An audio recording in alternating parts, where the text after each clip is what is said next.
All right, I think we're streaming. I'll go ahead and tell the world. Ooh, I haven't talked in a long time. That's not great. Streaming game dev, doing underwater stuff. Gonna make junky underwater bases.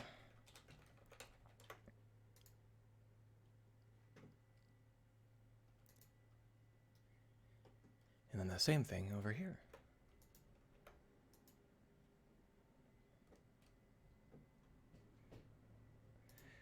Today is rather a noisy day. Has been sirens and heavy trucks constantly.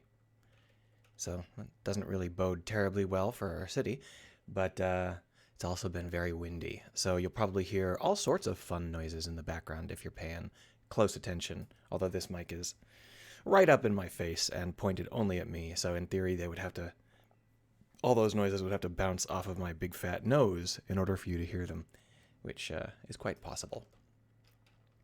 So while you were gone, I made a third kind of cheap ass rope. I made these. These are just very simple tie down ropes that don't have any of the slack that the other ropes have. And the idea is that these are going to be useful for giving us the really aggressive tie downs that we want. So what we're going to do is we're going to grab one of these and duplicate it, and we're going to move it on over. I'll just switch over into global mode for this, and tie down these here. These were intended to tie down round objects, hence the round thing on the top there. But let's see whether or not we can get them to tie down things that aren't really very round. Like, for example, maybe we can have them lash down on maybe on the outside of one of these. So if we were to try and get this to fit, it would be something like this, thereabouts. Maybe a little bit big. Scale it down a little. There we are. And then what we'll do is we'll tell it to go.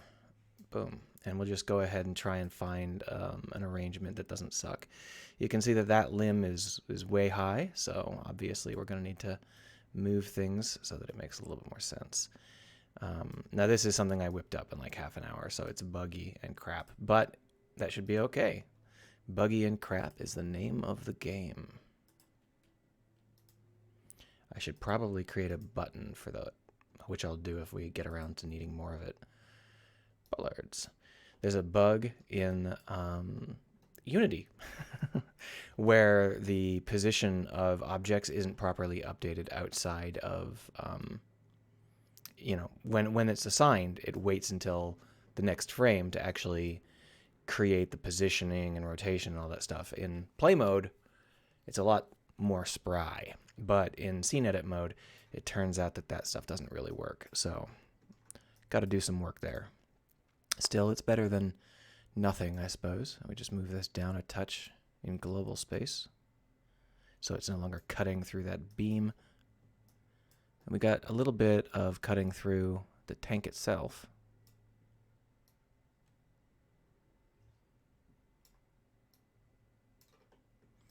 Yeah, that's fine. So what I'm hoping for is that this approach will let us have a combination of cheap-ass ropes, because all of these ropes... Oh, I forgot to mark it as static. That's fine. I'll mark it as static in a minute. All of these ropes are static, and they're just like 5 or 6 meshes in total for all of them. So that means that they should render very, very easily and cheaply.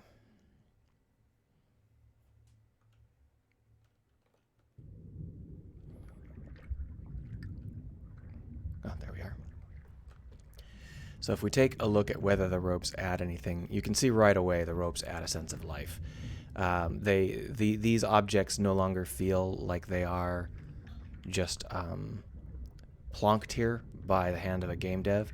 They now feel a little bit like maybe they are supposed to be here, and that's kind of the point. So I don't know about this rope just because it blends in so well with the hoop. It might be better if I moved it off of the hoop, even though that's why the hoop is there. Still, it's fine. And of course, we've got all sorts of less dedicated ropes doing their own thing as well, which we'll probably polish later. But the idea is that the combination of ropes should give us a nice setup. We'll have some ropes that are purposeful, some ropes that are less purposeful. It should be great.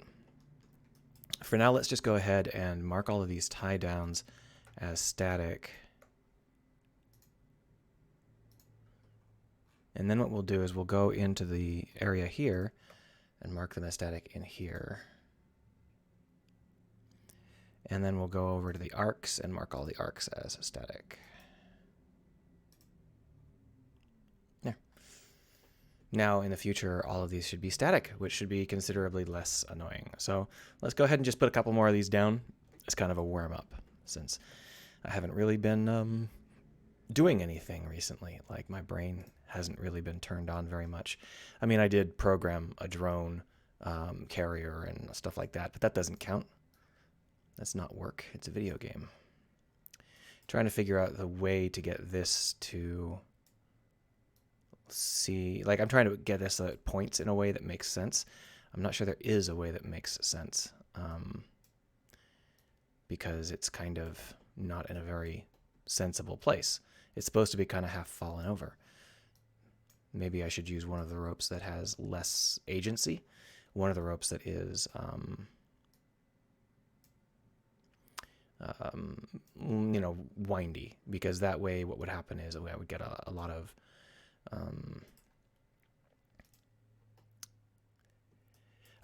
of rope, and that would be fine. I wouldn't need to worry about whether or not the rope was in the right place. It would just be arbitrary. So here you can see this is not working because it's too close to the box, and so it's hitting the box's collider.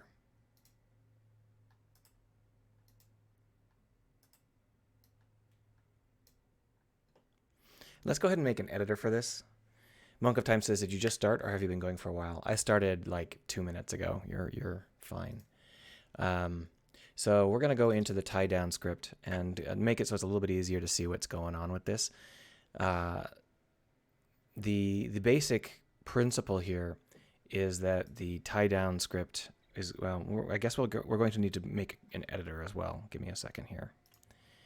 So here's the tie down, and over here in the level editor, we're just going to duplicate one of these guys. Got a tie down editor.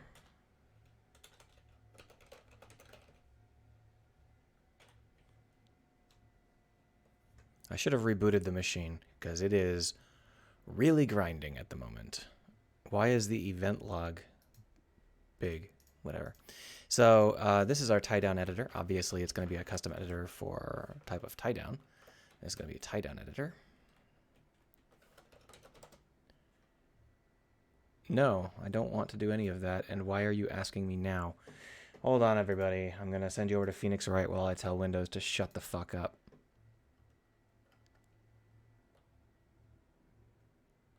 Windows Defender Antivirus would like to see if the following files are safe. JetBrains.annotations. Yeah, don't send that. It's fine. There are some problems with JetBrains annotations, but it's not that they're a virus. It's that they are rather badly programmed. Maybe I'm wrong. Maybe JetBrains was compromised, but it seems unlikely. All right. So since we're in a tie down editor, what we can do is we can get ourselves a tie down. And then we can draw some buttons that will allow us to do all that stuff without having to right click all the time. So we're going to need a horizontal and a vertical space. So I think we're going to want to do it. I think Unity Engine.ui is correct. I'm trying to remember whether it has to be in GUI or this. It's been a while. I think this is fine. Why is it giving me arguments? There shouldn't be any arguments in this, right? Did I screw this up? Okay, so it's not. It's something else. UI. Let's go ahead and delete this. It's inspector of. Well, let's go through and see if there's anything that has a button. I actually know that some of these do have buttons, like this one. So I should be able to GUI layout. That's what it is. There we are. Vertical scope. That doesn't seem right. Begin vertical. There it is.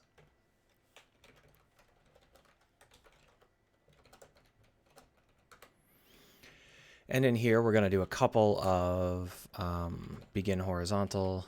And then what we're going to do is do left and right. So first, we're going to go ahead and put in... Oh, hold on. I can't see anything. There we are. So we're going to go ahead and put in... I'm going to tab it just so it feels right. And what we're going to need is a GUI layout.button. There it is. And the button is going to have a name. So we're going to go ahead and call this toggle left or flick left. Let's call it left. No, wait, we'll call it left plus. And we'll say if GUI layout.button left plus, then tie down canon. Let's not call it canon. That doesn't make any sense. We'll call it TD. Here we'll say TD dot left, tweak left. There it is. And I did these tabs because in my old editor, the IDE didn't care. Unfortunately, this new IDE that I'm getting used to, JetBrains, seems to care a lot. So I guess we won't do that. And then we just repeat this process for right. And we're probably going to need to do more buttons, but we'll wait on that for a minute here. Make sure this works before we go out of our way to do anything complicated. So if we were to grab a tie down, like click, you can see how it says left plus and right plus, which should allow us to regenerate them on the fly. Yeah, see? We're all going to need a button for bulleting.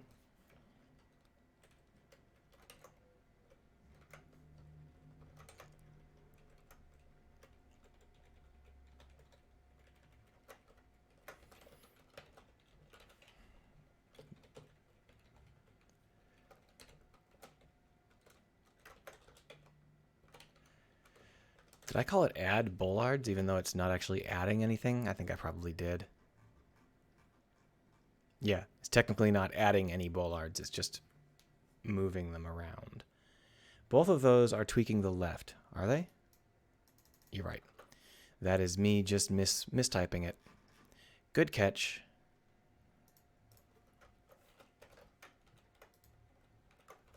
Normally I wouldn't separate left and right like that.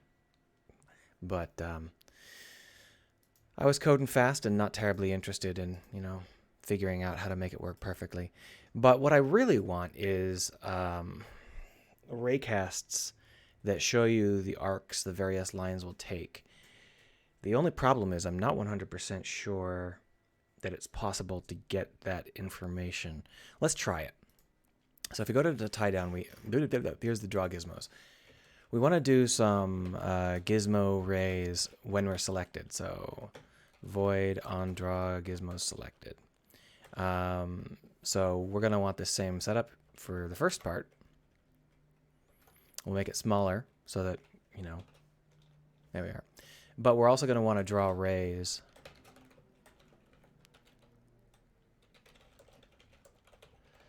Now the idea here is that we want to go through all of the prefabs and then draw a ray for each of the prefabs, even though they haven't been spawned yet. And I'm not sure that's possible. It used to be. I'm not sure it's possible anymore. I'm going to just do 4 each.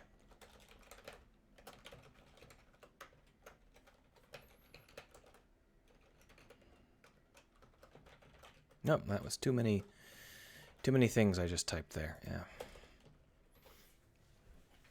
So what we're trying to do, there is an object inside. There's just one game object, child equals pref, transform, I guess. Transform child equals pref dot transform dot get child 0.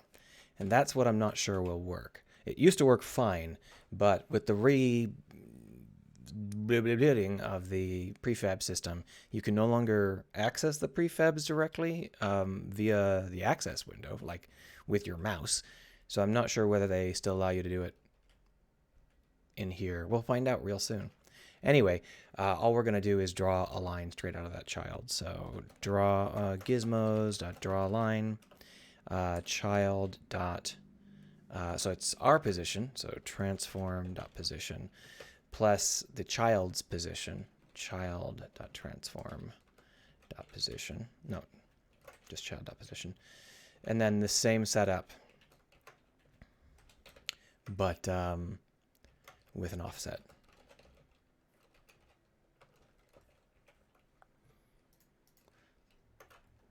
Let's find out.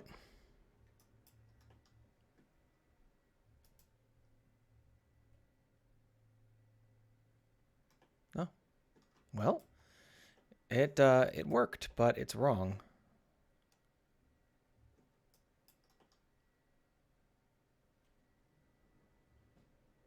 First off, there's only 2 lines rather than 3. And second off, let's go ahead and move this up so we can see it a little bit better. Yoink. Where's our 3rd line? And second off, they're nowhere near being where they're supposed to be. That's quite strange. Okay. Here's the problem. See that? So the rotations built into these objects are obviously causing some issues. Let's go ahead and clear out the rotations. There's no reason to have them.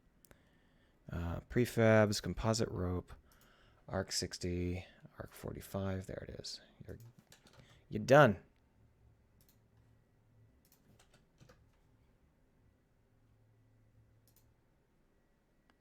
Arc 30. There we are.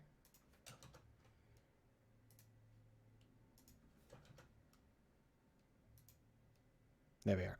So now that they are going the right way, we're left with the problem of them not being anywhere near the right location. You can see that this is like quite a bit further away from the line. This line here should actually be coming out of the line we currently have. But it's not. And I think that's because we need to multiply it by our scale.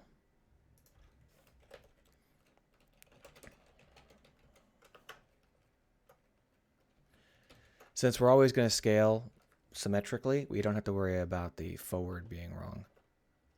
Why is this red? Are you not going to let me multiply them individually? Fine. We'll hack it.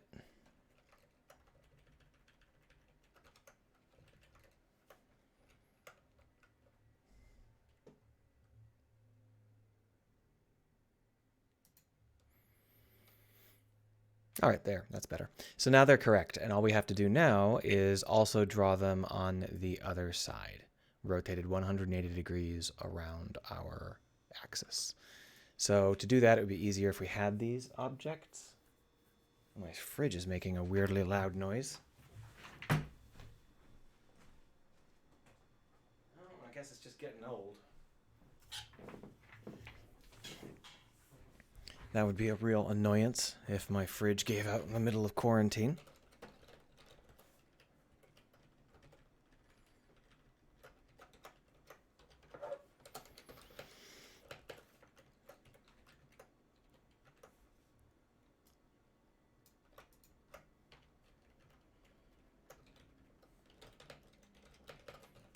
There we are. And then all we have to do is transform these. So pos equals transform dot I don't know if there is an operation for doing this.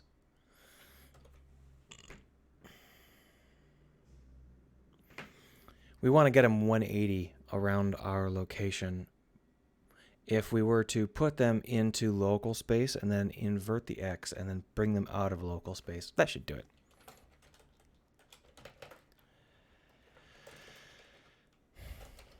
So inverse transform point will take a point from world space into local space. Then we can say pos.x times equals -1.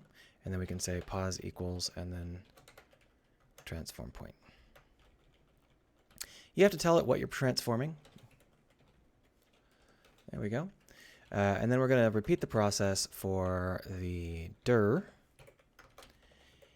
But instead of transforming a point, we're going to transform a direction.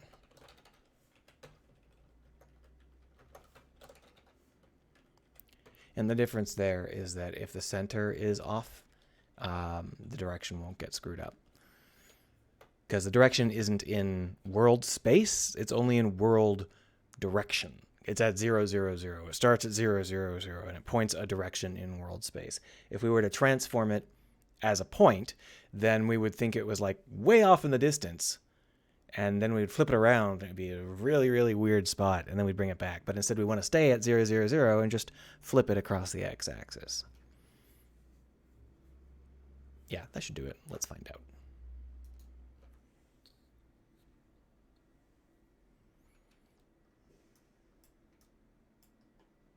I don't see any change.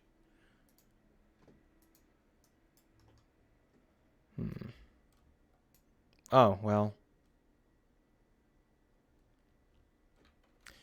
Clearly something went stupid here. Let's go ahead. We should just put the whole thing in our location, our space.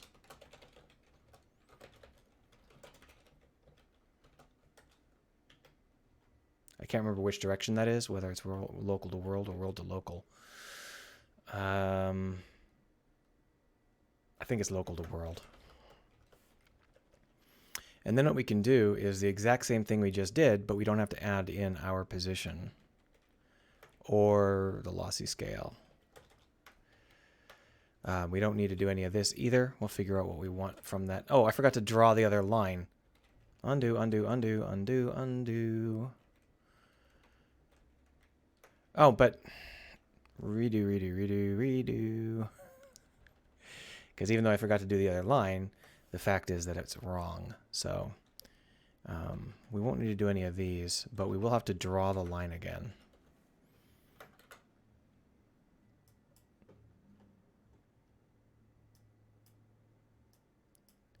Oh, there we are, perfect. So now that we've got these rays coming out, it should be very easy for us to align these and then set up a vector so that we don't get quite as lost and confused as we were when we started this. And obviously I could take this as far as I wanted. I could like have a way to pick a vector by just like clicking on one of those blue lines, but it seems like that might be overdoing it for a small tool like this, you know?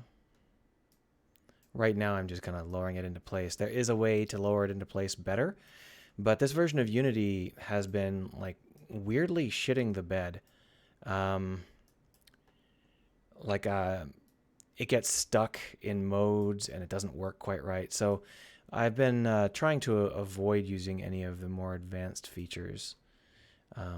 So let's go ahead and try and find... Okay, so those are all too close.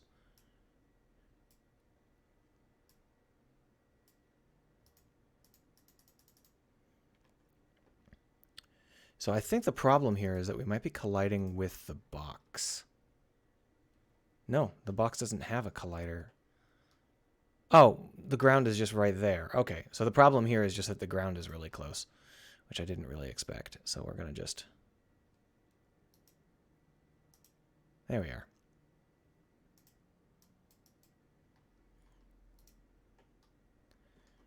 Is that too far above the ground? It is. Okay.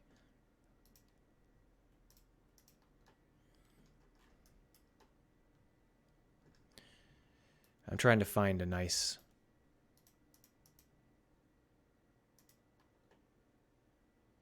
See, the issue here is that it is in just the wrong spot to get a good bead. Because the hill there is not quite in the right spot. But if we were to rotate this and then hit fix bollards again, I think that'll do. We'll fake it. Is this bollard in the ground or is it floating? I think it's floating, so we'll just and then fix the bollards one more time. There we go. So now that's tied down, and we can just keep doing this for a little while until we get bored of it. So we'll duplicate one more time and move that on over to here. Keeping this pinned is... I don't want to. Let's delete that one. I want that one to feel like it was pinned and then someone screwed it up. So what we're going to do is we're going to grab one of these screw-up ropes, which is just bollard prefab A. What we're going to do is we're going to go in and grab it from here so that it's a proper setup. And we should be able to just drag it on and drop it. Maybe here? Yeah. It's not going to be anywhere near the right spot, though, so we're going to drag it in.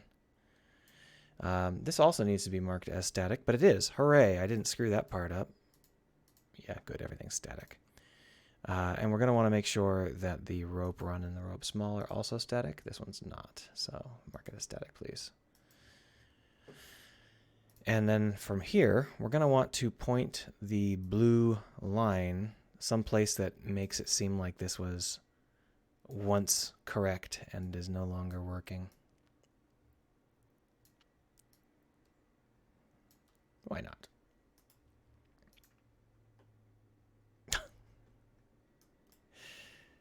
It really just does whatever it wants, doesn't it?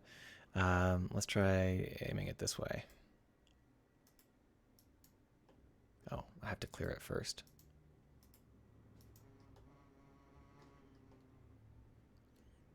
See, the issue here is that it goes up so much, and we really can't have that. We need it to go down, because if the player walks through one of these, it's going to feel really wrong. Like if the player swims through, rather. So we can't really let that happen. They have to be close to the ground. So what I'm doing now is I'm kind of pretending like maybe this was part of the box.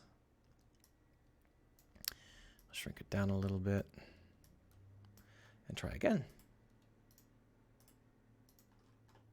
That's better. So at this point, I'm going to do it again. It's pretty close to what I need, but I think the randomizer is just not quite working. There we are. Oh no, we've got another one in the mid. So the thing is, I'm trying to avoid floating. That's not going to work. I'm trying to avoid floating bollards. I don't want the bollards to float. That's actually not too shabby. Let's take a look at it in the game. Oh, yes, you're right.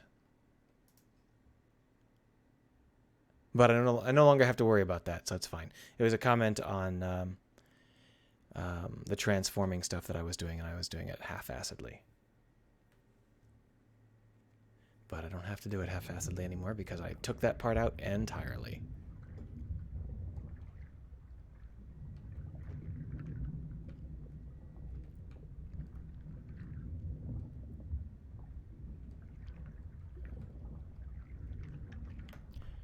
So I don't want this to look good, but I want it to look bad in just the right way. So I need to add some more junk. Now the question is, what kind of junk do you see underwater? And the answer is this kind of junk. So obviously there's like actual trash junk. Well, that's not what we're talking about. We're talking about underwater habitat pallets. Let's go ahead and look up underwater habitat.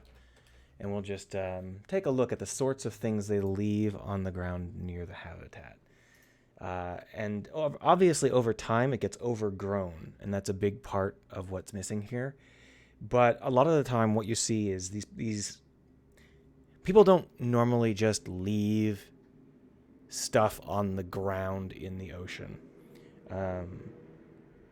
In nearly every situation, what they've got is they've got like a pallet, some kind of heavy anchor, which may or may not be raised off of the ground, but it becomes the new ground, and sea life doesn't eat it.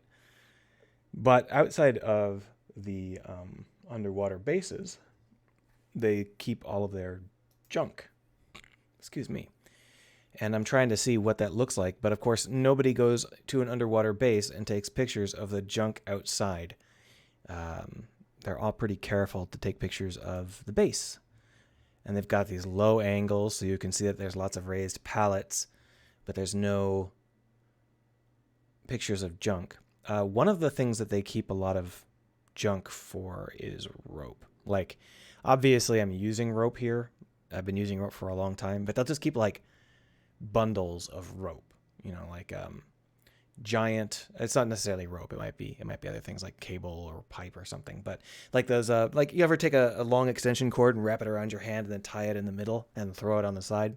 That's kind of the sort of way that they keep their rope. They don't really keep it on spindles, and they don't really keep it super neatly. They just kind of pile it up. Modeling that might be worthwhile. A couple different kinds of spools of rope. But I'm not sure how to model that.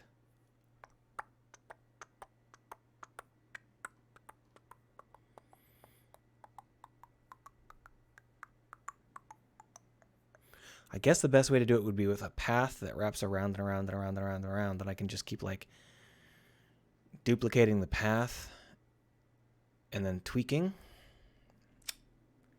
That seems like a lot of work.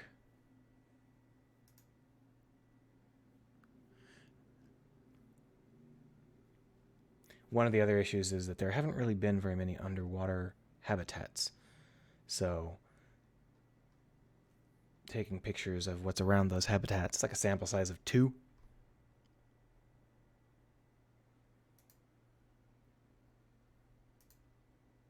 Oh, there we are. I can't see it because the sun's in my face, though. I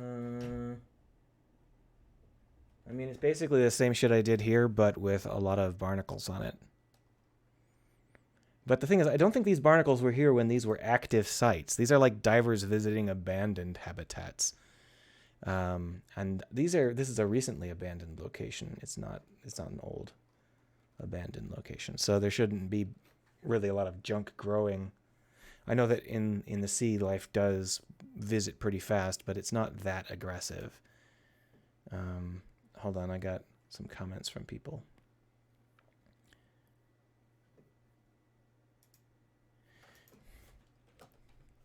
I'm thinking more of a modular approach, but I can see both ways.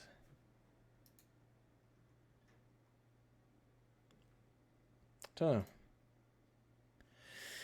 All right, so if we take a look at the junk we've got here, obviously these are the right idea.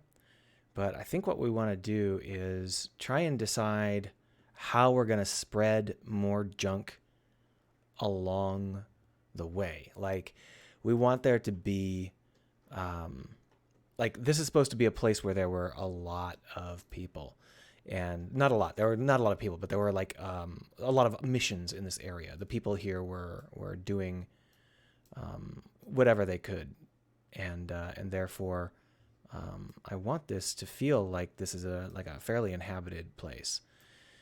And I just don't know how to get the volume of crap that I'd like to get.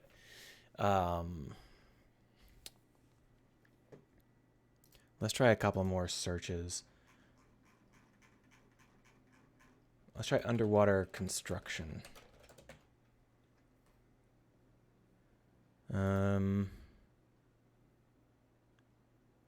Yeah, I mean, this is basically the same shit I've been doing, but less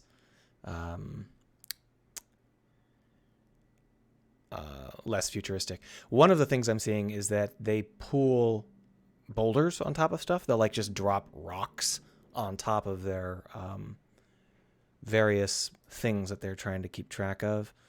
That's not underwater construction. That's a wreck. You should know the difference.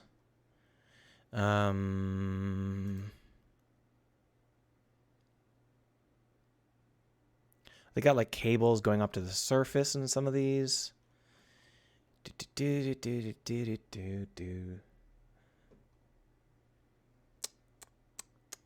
A lot of very clean concept art that is nothing like how it would actually be. I guess there's not really very much underwater construction. That's interesting. Let's try underwater mining.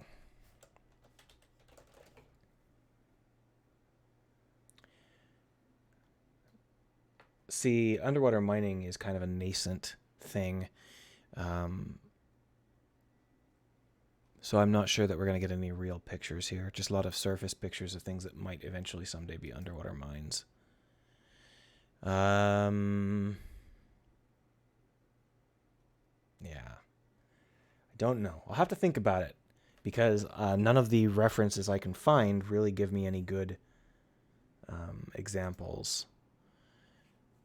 Like here's a guy who just dumped a backhoe into the ocean. I mean, it's literally just a normal backhoe that's been retrofitted to be operable underwater as an ROV.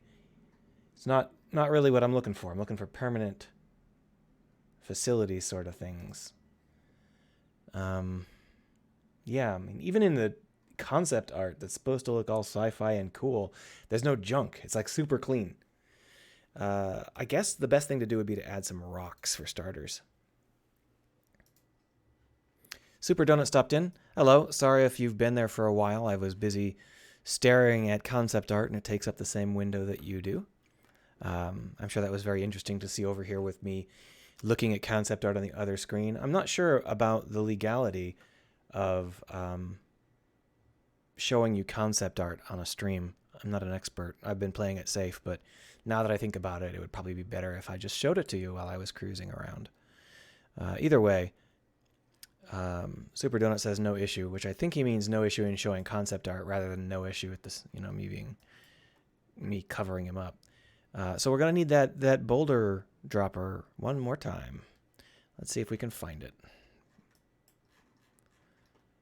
I think it only shows up if you click on it. So we have to track it down. I think it's in here somewhere. It's not in the subset. No, that's just the edge detailing. It's in one of the other places here. It's in rocks. Rocks. There we are. So what we're going to do is we are going to fire up some rocks that are much smaller.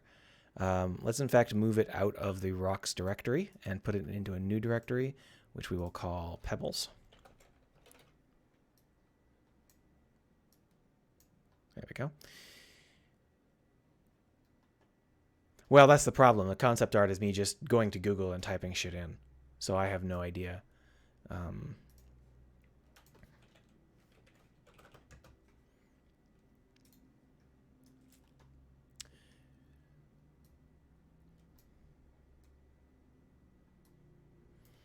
So basically what we're going to do is just create really, really small rocks. So if we hit edit key, bring this down from 10 to like 3. And then this one, I think it starts at 3. So this is like starts at 3 and ends at 3, but there's like this woof. See that little woof? As long as it doesn't go negative, because if it's negative, we get in trouble here. It does go negative. So just, there we are. Now it's a sine wave. The reason it's bad if it goes negative is because when you are dropping these rocks into the game world, if they have a negative scale, they don't batch properly. I mean, they batch properly with other rocks that also have a negative scale, but I don't see anything. Nothing happened. There. Okay, so that's quite a bit larger than I thought. So 3 is still considerably bigger than you might expect. We'll just go ahead and shrink them all down. Let's delete them. Let's delete them. They're gone. And we will bring this down to a 1 and then try and get this to be a little bit less. There we go.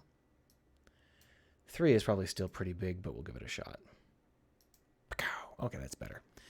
So we definitely have some that are on the large side. We'll just delete them. We don't want this one here because it's kind of cutting through some of the other stuff that we were building. But we can just drop it down over here.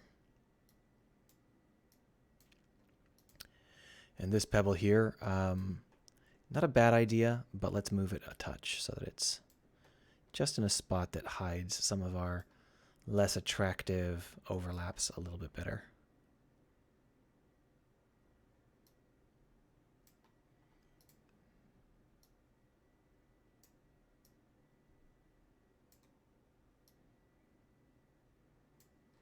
Not sure. Not sure about this one. It's a little strange.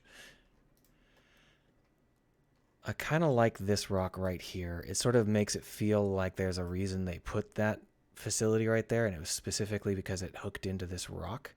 But I think what we can do is move this rock so that it has this little nook, see, like that. And that way, we really get that feeling. And it hides some of the underside of these, which are definitely the weak points. Now, there's another rock inside this rock. There we are, which doesn't need to be there. We'll move that somewhere else.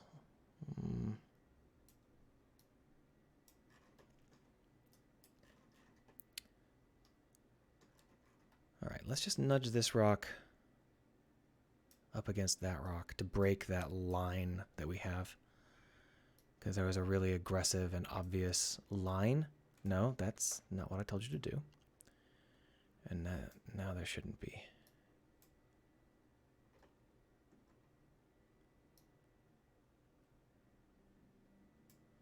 Let's see how it looks.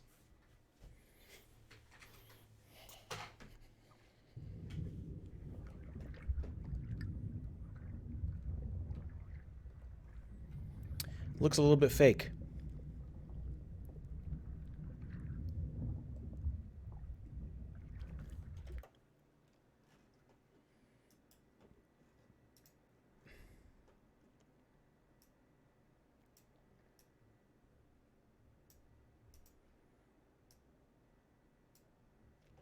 So what I'm going to do is I'm going to create a little clearing here, and then we're going to drop another one of these guys in the clearing.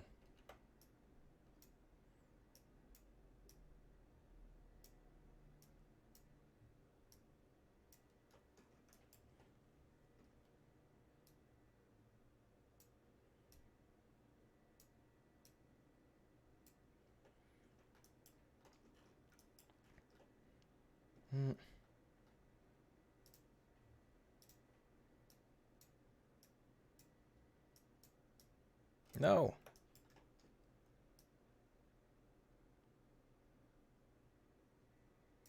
And what we'll do is we'll grab one of these tie downs, bring it over.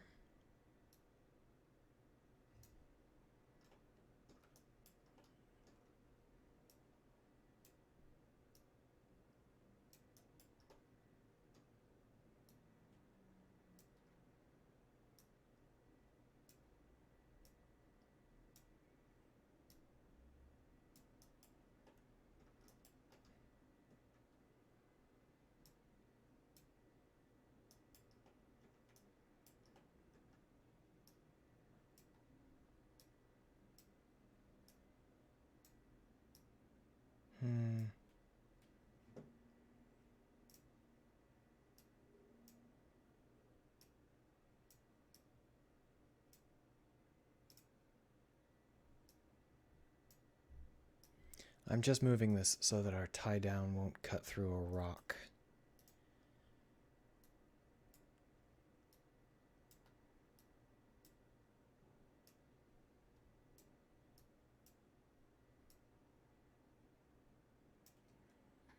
All right, so left. Okay, so it looks like what we have here is a case of junk. I'm not sure what happened there. We'll just reset it. That one didn't even get a bollard. Fix them. I have a feeling that this is a little too high. Yeah, it is. So we'll just tip them both down and fix them again. And that ought to do it. That one's still a little high, isn't it?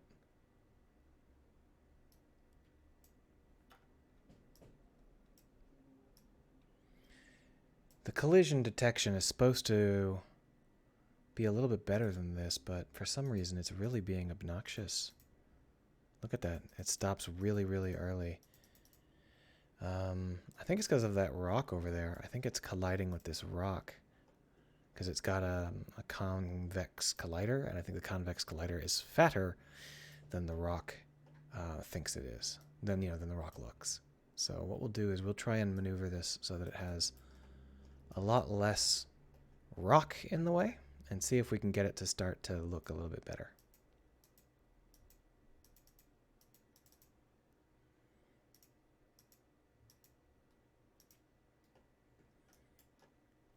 It's really finicky. It's really...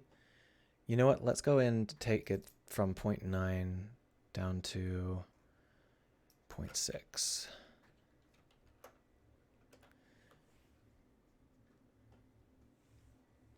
This is super basic stuff.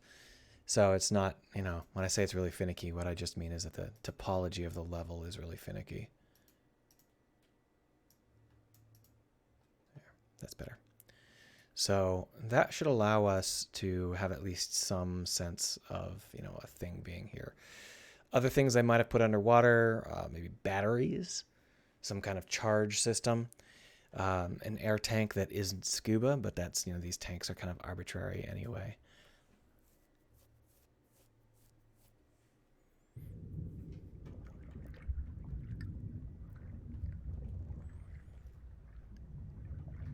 All right, so this looks properly inhabited.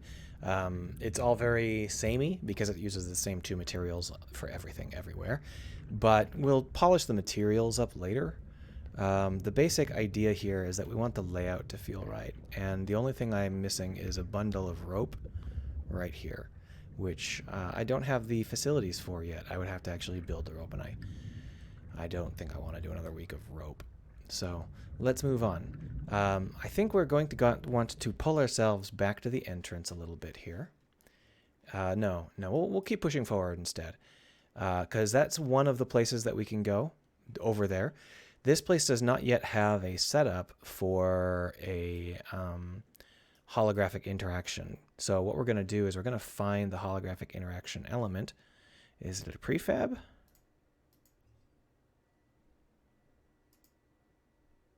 Well, I mean, it's in this prefab. So we're going to drop this in here. This is what the prefab looks like. You may recognize it, right? It's the other kit that we've been using for a while. But the part we're interested in is actually the capsule here. If you take a look, this capsule has a capsule collider. This is what prevents the player from wandering in. But the key is that inside this somewhere, there is an interactable...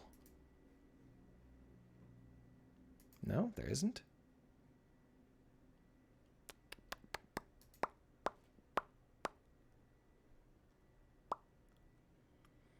I mean, this is literally just a capsule mesh made out of the right material.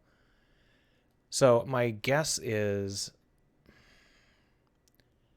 that the mission parameter must be what actually causes it to fluoresce. So let's go ahead and pull this out. We're going to just unpack this.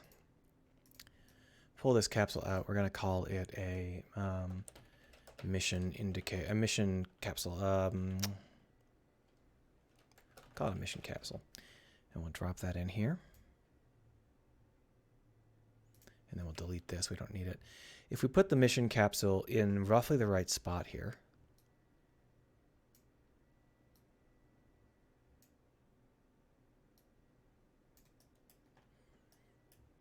then in theory what we can do is point a mission at that, and it will fluoresce naturally.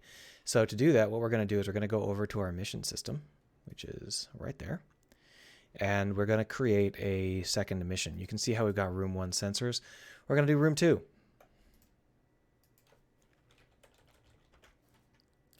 So room two sensors, you can see what we have here is the idea of a highlightable target. And we're just going to adjust these so that they are flatbed. So they are pointed at the new things we need to point them at. So that means that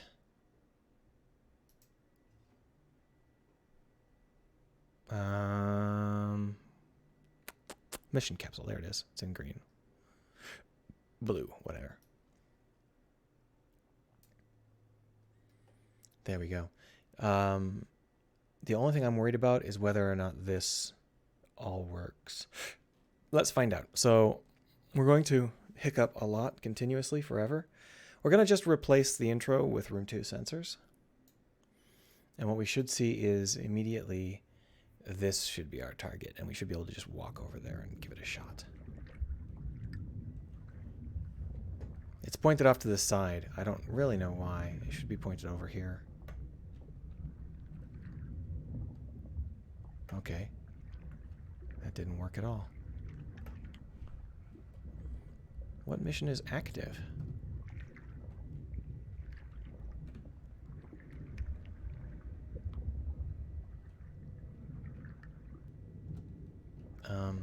That's just that one rig.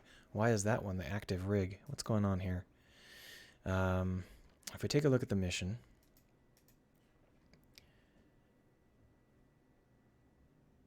it should have activated.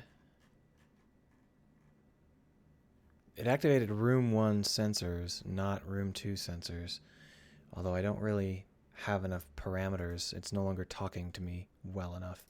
Let's go ahead and add some debug elements in here so that it's a little bit more clear about what's going on here. Let's see there. I should have initialized chapter 0. These are the chapters. If we pop up one of these chapters, we should go ahead and have it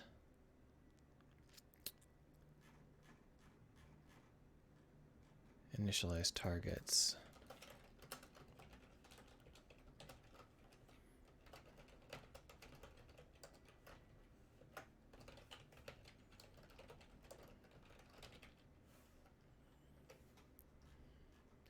So that should be, what happens here is that they should enable the targets, and we should be able to tell which of, because a target is, the glowing thing we're trying to touch that's not glowing because we can't touch it yet, that's a target.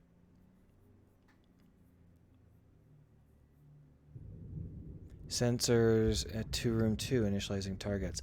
So it's initializing the targets for all of the relevant missions, which is a little strange. I thought I told it not to do that. This is what you get when you keep coming back to the mission after a long way away. We're going to go ahead and click on strict order. Maybe that will prevent this. We can also just remove the room 1 sensors from the list for now. Try and figure out what's going on with that. Yeah, it's definitely pointing all the way back to the first room. So we're going to just take it out.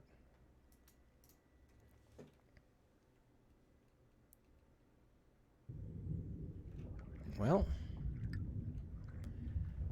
the fuck. So my guess is that the flatbed is actually still pointing over there. Here's the highlightable target. It's the correct highlightable target.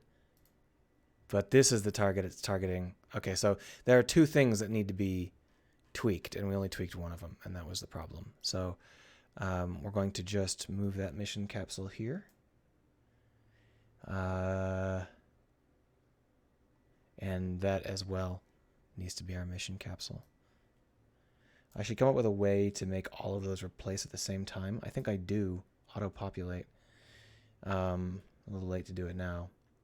But I think if I had hit auto-populate, those 2 would have filled in correctly automatically. So the problem was that we were doing everything right. I just hadn't finished filling it in. Yeah, there we are. You still pointed off in the middle of nowhere. Der fuck.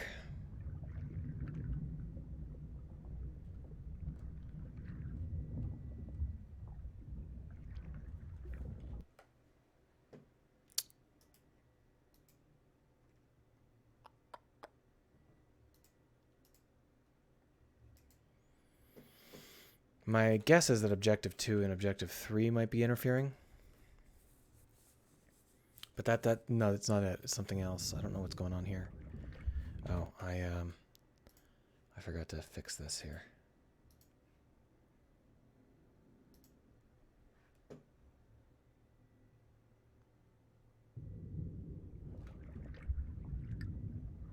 Look, it's still pointing back to the first room. Why does it think that I want to go to the first room? So this is the HUD guide. And it's trying to figure out where it's supposed to be going. And it's going to the flatbed objective. Oh! The actual logical object of the flatbed is in the first room. It's trying to guide us to this location, which is obviously something that doesn't exist. So what we're going to do is we are going to change this so that when we auto-populate, it will actually move us to the real-world target.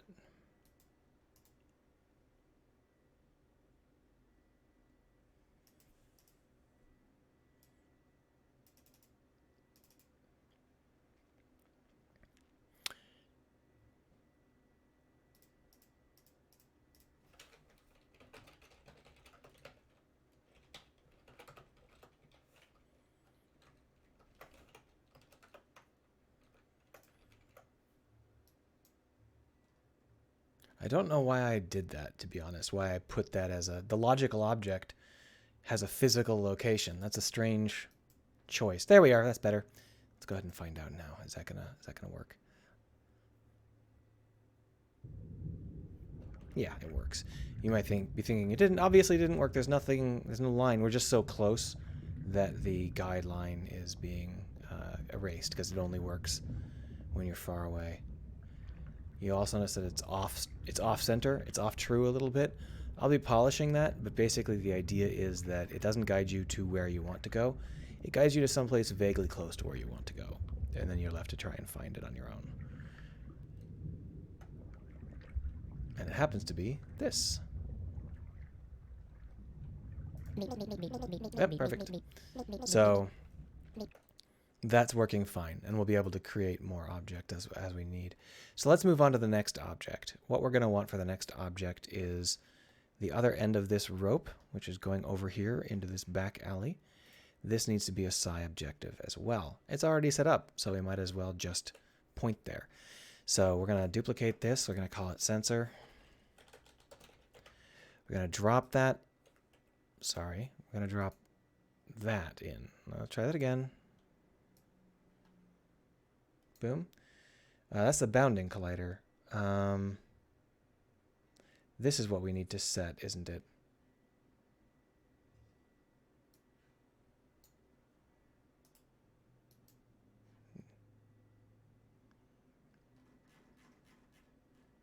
I don't see the line.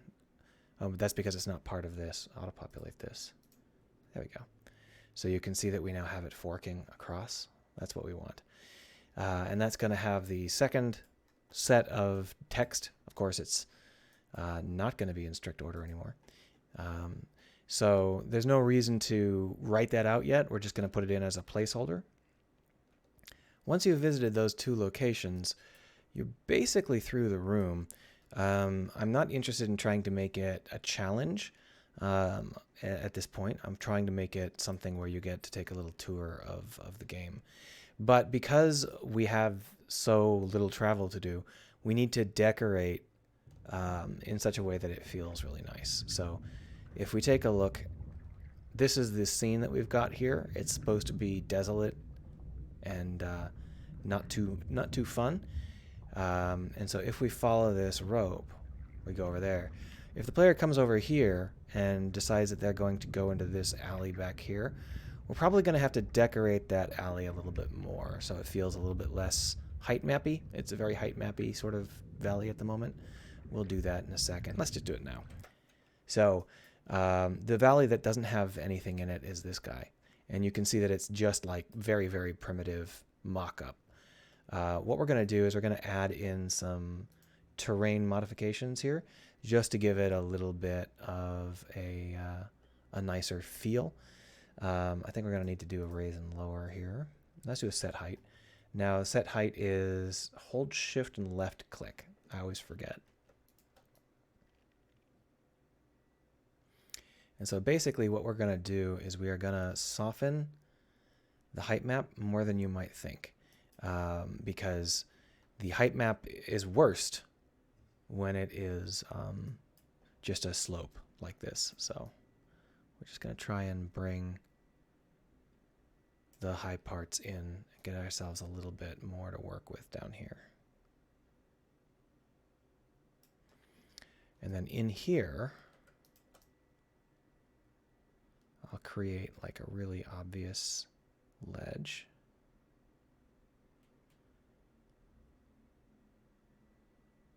And obviously we'll be doing some other stuff to try and make it feel a little bit better. We'll just, as long as it's too small for the player, it's fine there. And then this pit feels really unnatural, so let's just bring it up.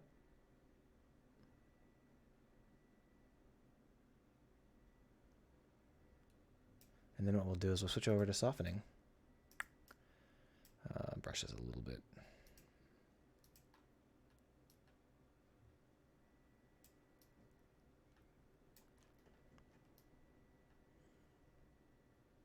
There we are. So now we can go over and paint some textures. And basically, we're just going to do the thing we did before, where we paint the sand in the places that the sand would be. It's pretty basic.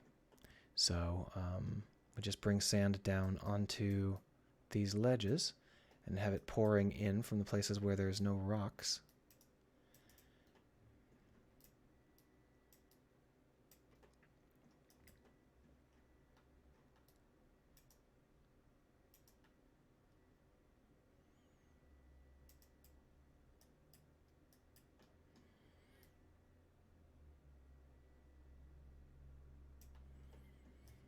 And here we're going to have it break this line, because that line is really... I like that line, actually. Let's go ahead and break a different line. Break this line.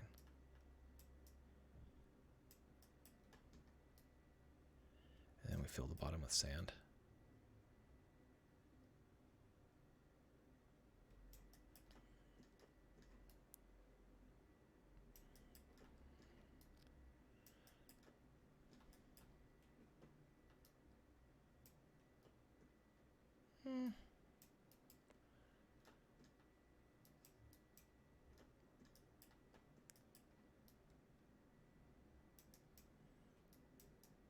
Not 100% sold on that yet, but we'll go ahead and polish it just a little bit more, try and figure out what looks good and what doesn't. We'll use this grittier sand to give some texture so that it doesn't feel like we're just using one type of sand for the whole thing.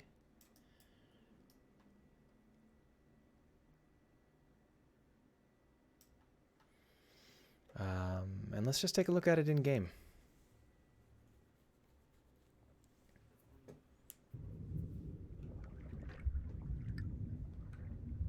So now, if you're crossing in this direction and you decide that you want to go off the beaten path and just take a look back here, it's still pretty height mappy on the right there. We're going to need to do some more work. It didn't end up nearly as obvious as I'd hoped. That's what I get for working with the lights off, because it looks different when the lights are off and when the lights are on. Cythrios says, how did your space exploration game end up? Well, I made a couple of them. I released one of them. It's not very good, but it did what I needed it to do. I canceled some of them too because they're actually quite challenging. They're large. They take a lot of work. So let's clean up this right-hand side. It's really pretty shitty.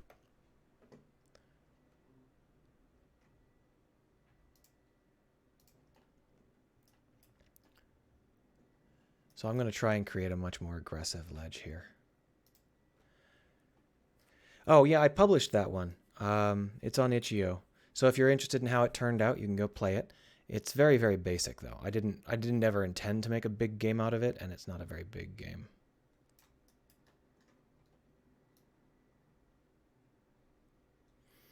It's called Space Junk? No, Space Debris. It's called Space Debris.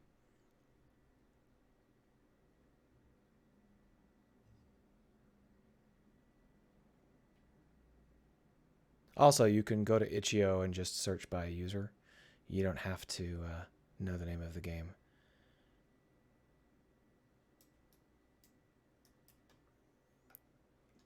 All right, so now we're going to put in just a little bit more textures here. And we are going to use some rocks to break it up, some actual physical rocks. So let's go ahead and grab one of these rocks. This rock will just move.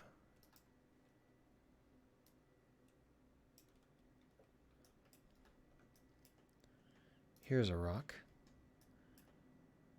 That rock is not making any sense. Oh, no. Just nudge it in. And then we're going to just duplicate that rock and flip it over. And move it so that it kind of takes up this spot here, because this is one of the most obvious parts that is very, very much a wall. And I don't want it to feel like it's a wall, so we'll break it up with a mesh. But since the mesh is a little bit too small, let's bulk it up.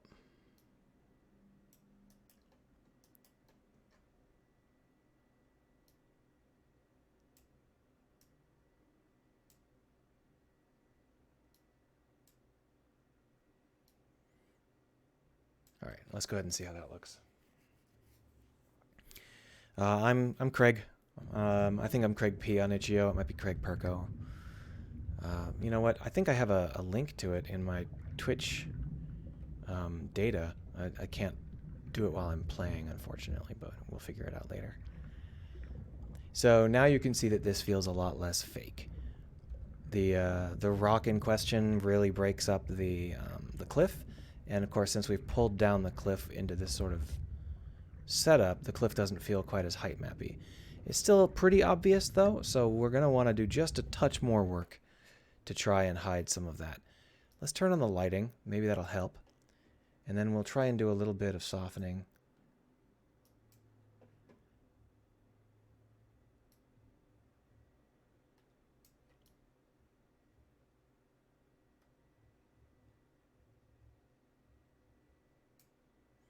That's good enough.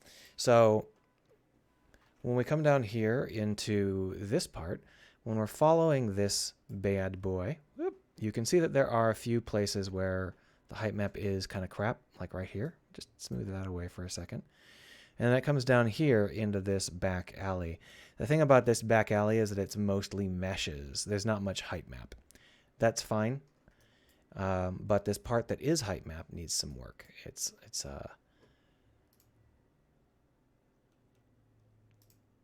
a little bit primitive. So we're going to go ahead and try and fix it up a little bit.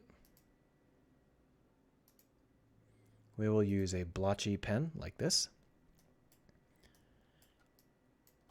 And just kind of try and create a more natural set of rises and falls because it looks really stretched.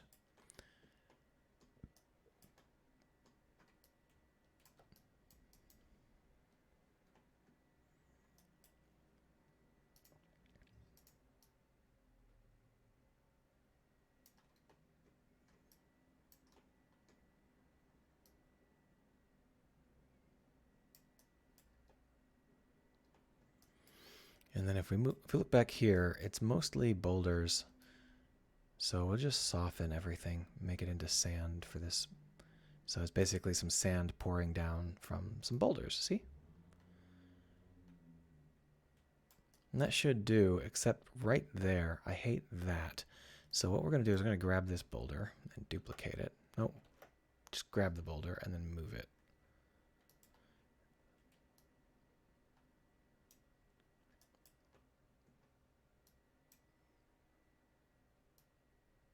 There. So now that we've got that running, let's go ahead and paint the pieces that we need to paint.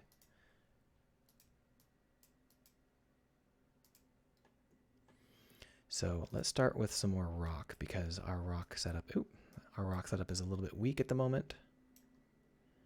So we're going to just bring in some rock, not some sand. I think we need a little bit of a more focused brush for this.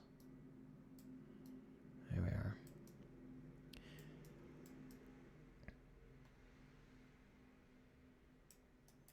There, like that.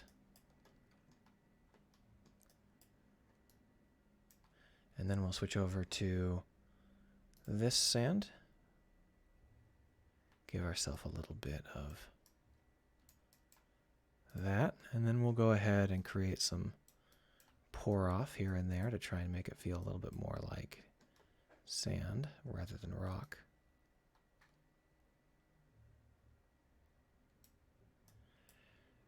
Let's do just a touch more smoothing right there. Yoink. And then lastly, back to rock.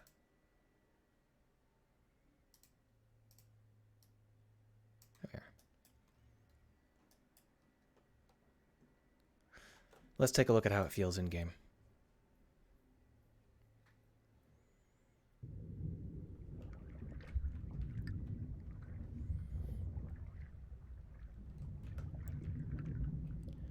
So we follow along this course. It's very, very basic, no confusion, nothing misleading.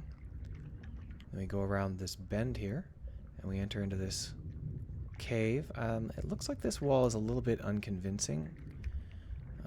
It's meshes, but I don't think the meshes are doing a very good job, so we'll tweak that wall. I think that this feels okay. It feels like how I want it to feel. What I want to do maybe is add a couple of plants or something. So when we reach this part, you can see how it's got like this really nice sand eddy sort of situation. I think that suits it great. And when we get close, we interact. Hello, how you doing? So let's fix that far wall. It's pretty aggressive. Oh, it's one of my it's one of my flat walls. That's why. It's not a rock. It's one giant wall piece. See that? So what we're going to do is we're just going to put in a rock and break it up a little. So this rock seems like a good idea. We'll duplicate it, and then we'll bring it in.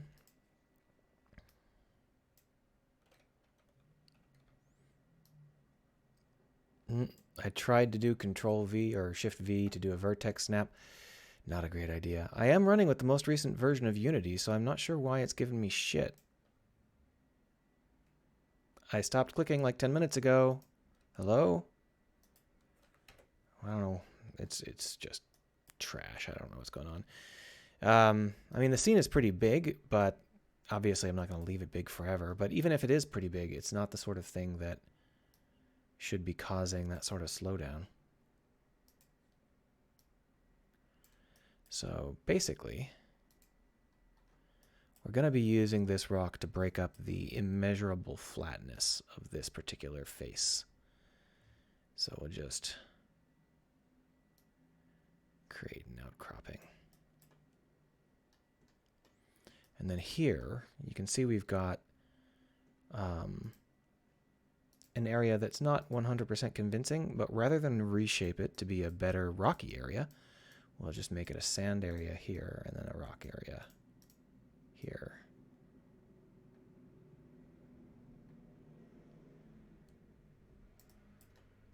And that should do it. Let's find out.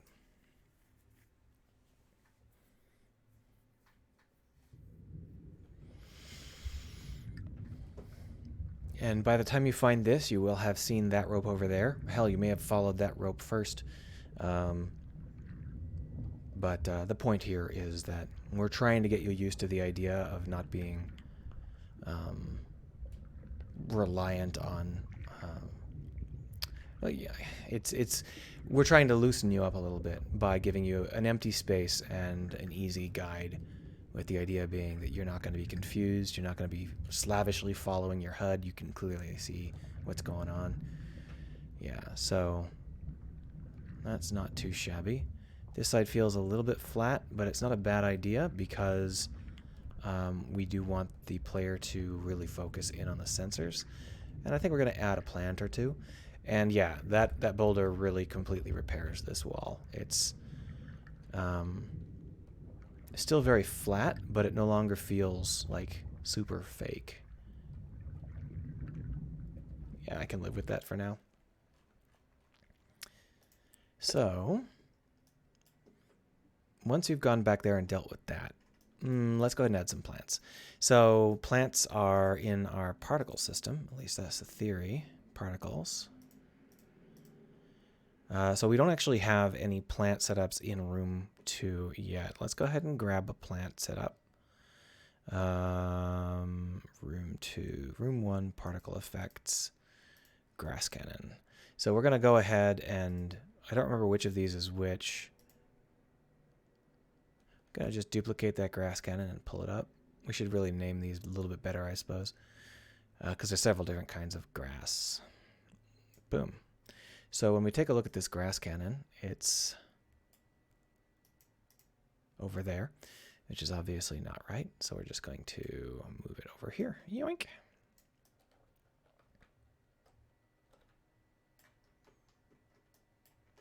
And we don't want it to be anywhere near this big. Yoop.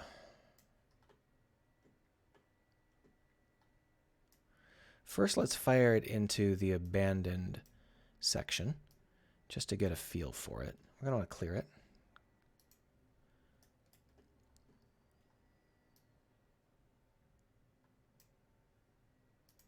Okay, So you can see that we're firing way too many particles for this size. Now, I think that this might be... I think this might be the one that fires like a tracery. No, this is just grass. Good. So you can see that we got grass in places we don't want grass. It's not a big deal because we can just hold this button here and delete it. We need to be at the angle where we can see it, though. Hello? What the? Okay. Whatever you say, Unity. I wouldn't want to get anything done.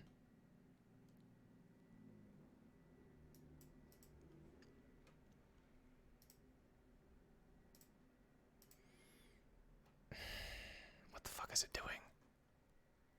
It's like it works and it works and it works and then it just suddenly doesn't work. Oh, you know what it is? No? I thought I knew what it was. Huh. Let's go ahead and hit the lock button. That'll help.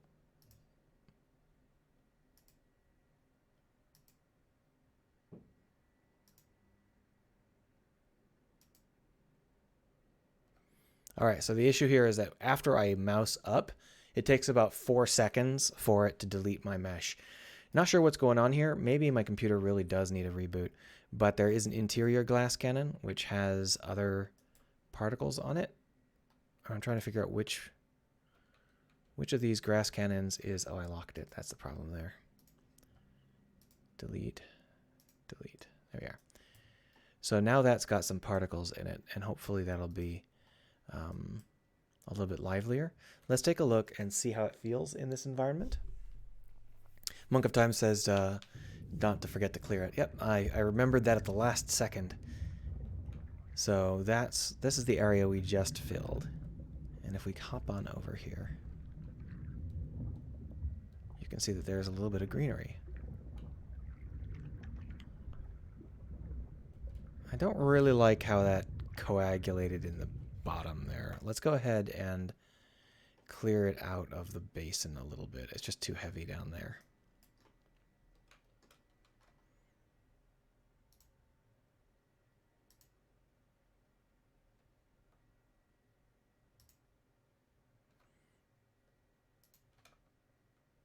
That's better.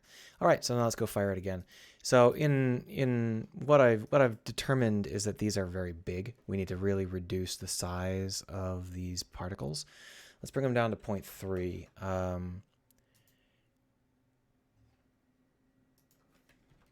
Now, obviously, just typing in 0.3 here won't actually do what we need it to do because we need to actually change it here in the particles.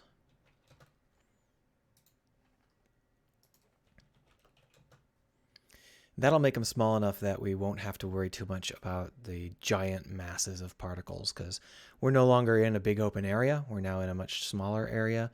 It makes sense for us to have a tighter, more gentle sort of particle system. So let's go ahead and fire. Do we want to fire this many particles? All right, let's just go ahead and see how that feels. We're probably going to add some more particles on the wall, but for now, that should be enough. I don't really like this lump here. Maybe it's okay. Maybe I'll just add some particles to it, some life.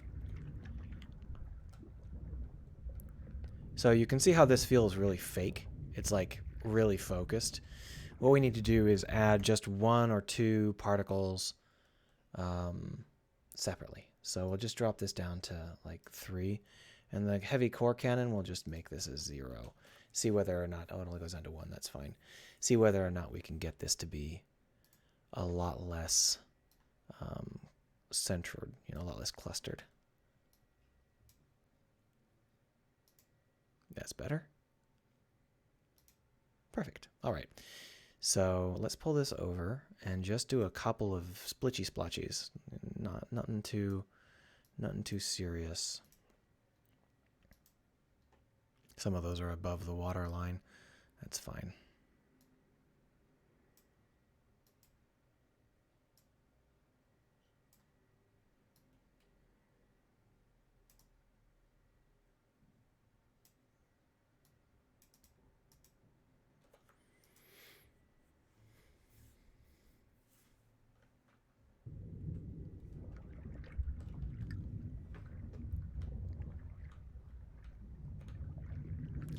So with just a couple of tiny little plants, I'm hoping to make it feel like the area is still quite dead. I don't want it to feel alive. I just don't want it to feel forced. So by adding a couple of plants, and these aren't even the goop plants, these are actual like leaf plants.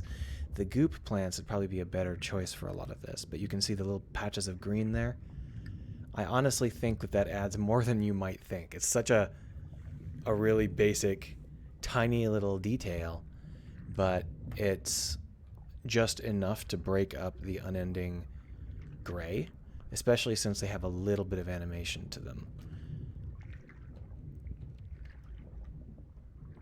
I could also add some like sand or something. I haven't really figured out what the best practice is.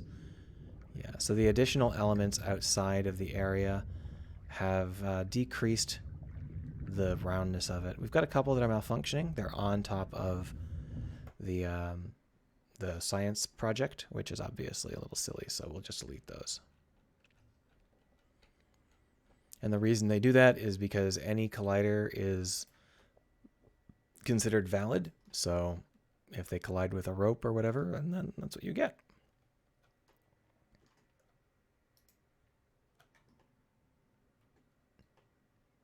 I think that was the only one that was really a pain. Yeah, that's fine. That one is on the wall, so that should all be fine. Good.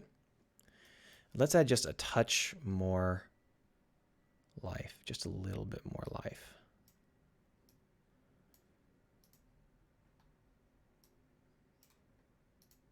All right, that should be enough.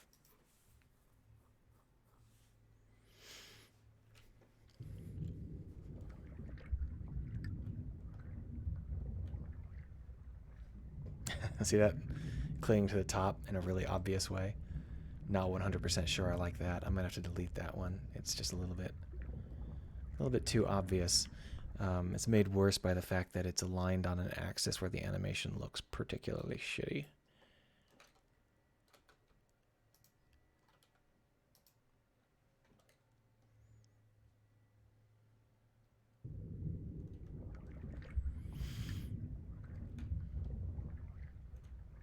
There we are. No more distractions.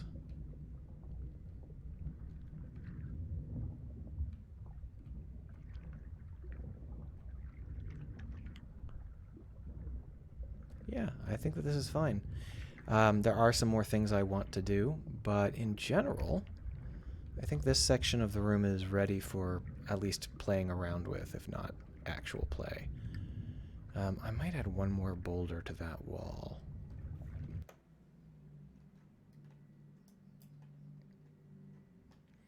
So if we're going to add another boulder, it should be a different one. I don't want to add the same rock twice. So we'll duplicate this guy and bring it up.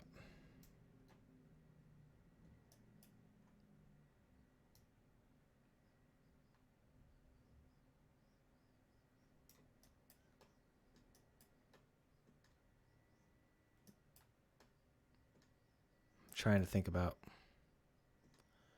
where it would go best. I think just doing this would be enough.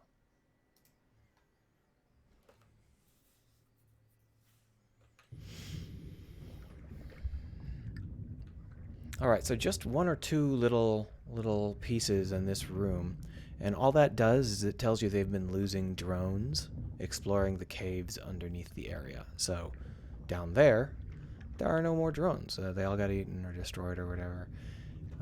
Yeah, that definitely helped. All right, so once you learn that we're out of drones, you're going to want to explore for what's further along, what's down in room 3. And basically, I want this area to feel really bleak. But obviously, just a shallow basin that runs along is a little bit too dull. Especially given that the rope is malfunctioning because I didn't bother to set it up. The idea is that as you're coming down here, a couple of things are happening. One of the things that happens is that the fog effect radically changes. And another is that I want you to feel hemmed in. So what I'm going to do is I'm going to convert this basin into like a really, really brutal ravine. It's not brutal to navigate, it's just really tight feeling. We should see the fog change happen. It's too late. The fog change didn't happen. I might have broken the fog again.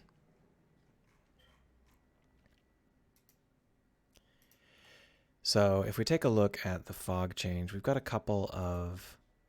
Let's go ahead and drop these into rocks. Come back to them later. They're all static. Everything will be static. I'll mark them all later if I need to.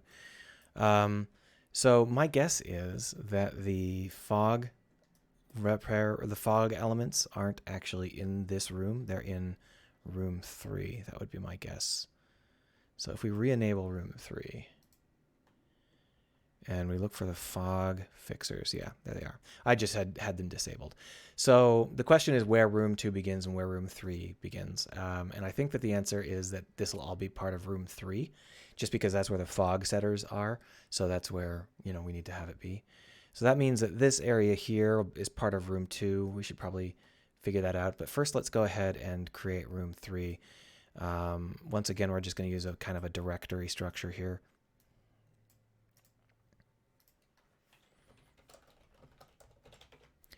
So this mesh sprayer should be the same mesh sprayer that we've been using all along. I'm going to drop that into the entry tunnel and start to set up some entry tunnel stuff. We're going to also want to have a new rocks element, which we'll just name here rocks. Make sure that its scale is uninteresting. And drop all these bastards in it.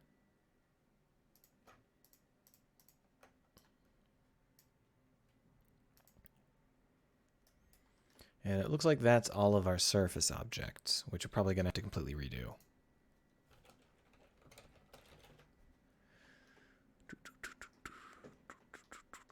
So what we're going to do now is we are going to bring this sequence into a windy, tight little cliff. Now, I don't know how big this... Is the entry tunnel scaled? It is. It's also rotated. There we are. So I don't know how big the rocks are in this. So we're going to try it out first and then adjust them.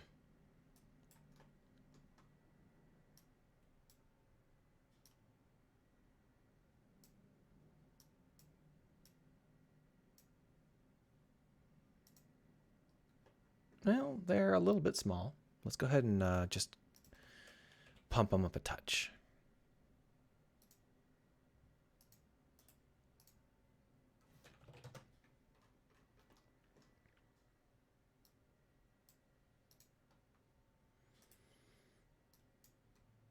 Okay, so we're getting kind of what I want, but for some reason it's really being weighted towards the bottom there. Oh, it's because I can't see. I'm a blind idiot.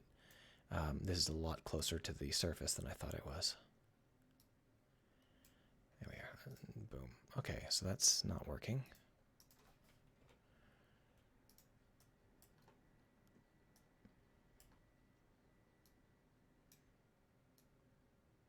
I've done this dozens of times before, but for some reason today I'm having a rough time of it.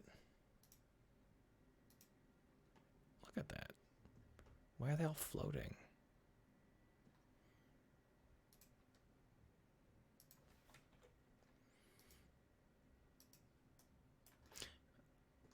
Is it hitting that? Seems weird.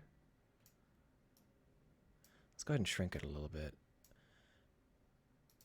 That's more like it. No, they're still floating. Why are they floating?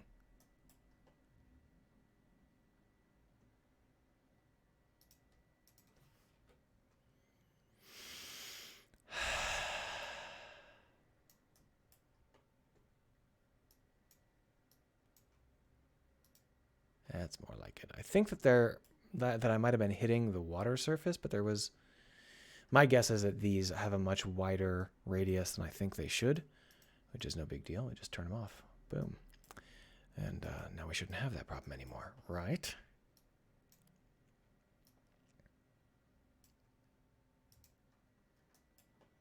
Hmm.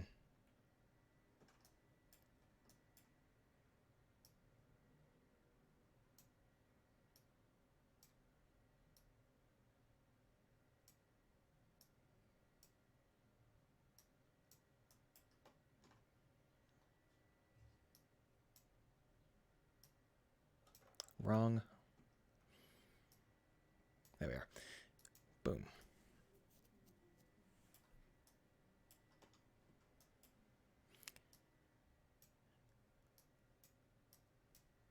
Shabaum. Don't know why that happened there, but it's fine. We have to redo them anyway. Shibului. And let's give it.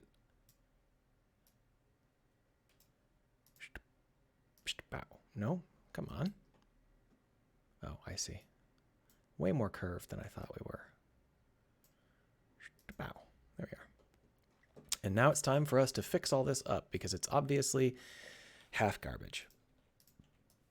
All right, so as we come into this area, we're going to see some rocks, and that's fine. I like rocks. I don't want any rocks floating, so let's go ahead and move some of these floating rocks so that they're not. That's just above the water now.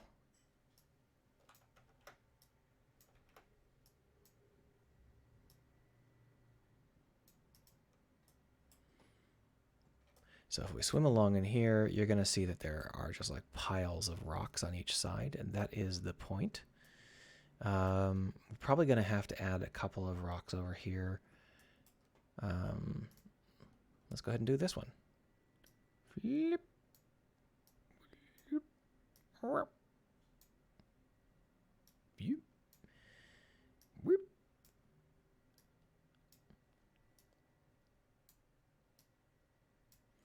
I wish I could use shortcuts for that, but I don't think there are any in terms of being able to hit like X and have it move on just the X axis or whatever. You can see there's left a little bald spot in here. That's not necessarily bad, but we don't want the player feeling like there's a place for them to poke their nose in. We'd like the player to just keep moving. So we're going to just push that rock back so that it kind of blocks off that bald spot.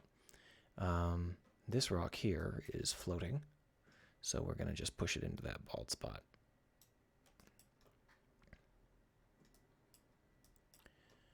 And then what happens is the rocks start to come out from the opposite wall. This rock is not quite arranged properly, so let's just go ahead and tweak it until it feels a little... Oh, yeah, that's exactly how I want it to feel. So just... Is it hitting the top of the water? Yeah, I would think that would have been a problem earlier. Would have been a problem earlier if it was going to be a problem. The top of the water shouldn't have any colliders on it, as far as I know. I mean, I can check. Oh, I deleted it. All right, I turned it off. That's fine.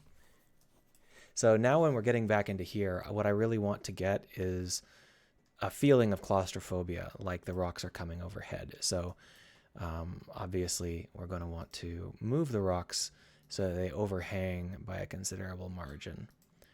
And we're also going to need a few more rocks. So we might just figure out where we want to get them from, or do another set of splats from our caster that we were using. Either way, it's just a matter of slowly and painstakingly filling out the shapes you want. I'm not sure if this is how everybody does their stuff. It feels like this is probably a pretty common approach. We don't want that rock to be in the middle there, but you know where it would be good is up above our heads.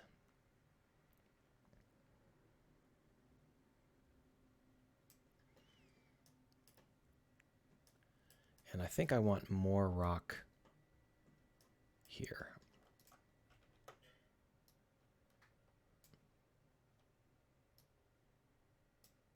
Just create like a rock alcove. Maybe I'll put something in there, like another sensor kit that you can just look at. That would make sense.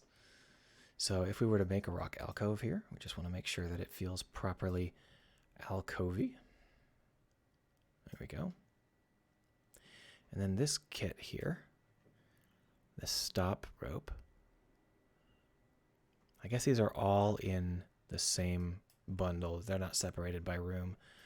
I can probably change that if I decide I have to, but we'll just go ahead and drop that in here.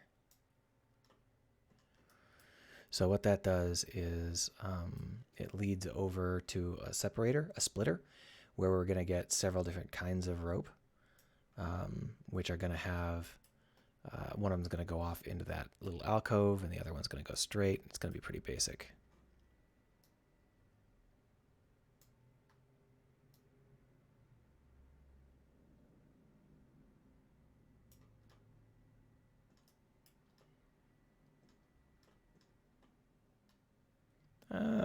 I don't like that. That's better. So we also have some handles. And the basic idea of these handles is that they're supposed to be in a place that helps the rope feel natural. The rope starts here, and then there's a handle right there, and then there's a handle over there. So obviously we're going to just move these handles so that they help the rope wind in a fun way. We could have the rope wind along the ground, but I think it would be fun if it was winding along the rocks instead. So if we were to pull it up so that it can go over this rock here,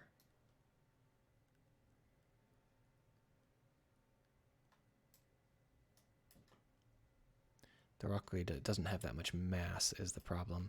I mean, it doesn't have really an outcropping. It's just kind of a slight bouldery sort of thing. Still, if we bring this down. There. Oh, too far.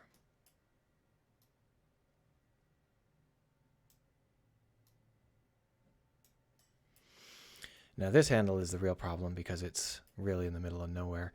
What we're going to do is we're going to just drag it down and to the left.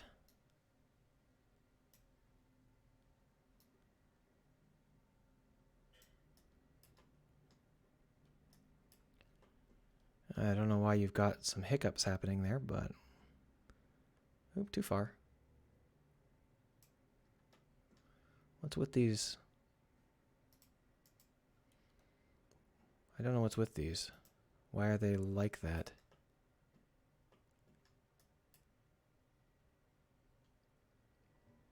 That particle has no reason to float there. Well, I can tell the rope to just recalculate. Oh, it seems to like that. Why do we have...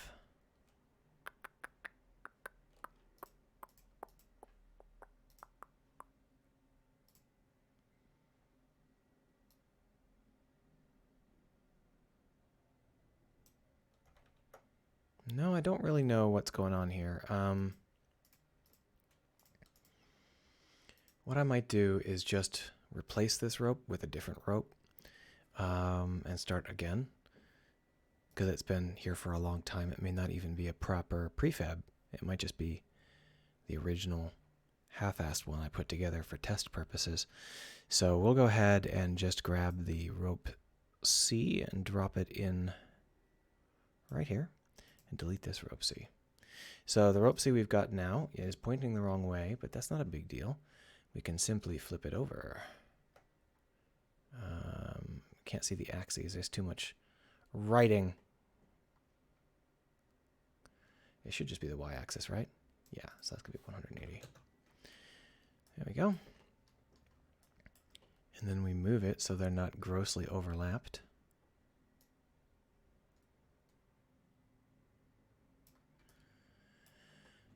And then we can start to work with it. So if we take this and we just kind of move it down the hall, it should be not too crappy.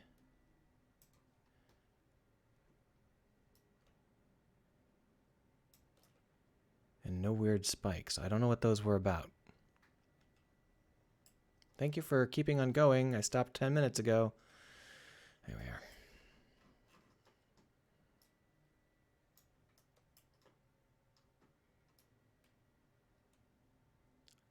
I should probably just turn off room 2 for a while, now that I'm thinking about it. It might help some. It shouldn't, though. I shouldn't have any problems with the performance. It's just that Unity's doing something weird. So the issue here is that right now, the way I've got the ropes building, if they go along a straight stretch of road for very long, they do this wibbledy-wobbledy gunk. See that? I'm not really sure how to fix that, But if I change the wobble value from 0.3 to, say, 0.41 and then do a quick gen, it wobbles more. So just decrease it to 0.2. Quick gen. No, it still wobbles more. There's something else going on. I don't really know what it is. I think it's bouncing off the ground. So that's why I'm trying to avoid having them run just in straight lines across the ground. What we're going to do to make it a little bit better is we're going to just add a handle. There we are. So that handle won't stay up on the rock. Won't stay up on the rock. It will in fact go over here and then just drop down to the ground.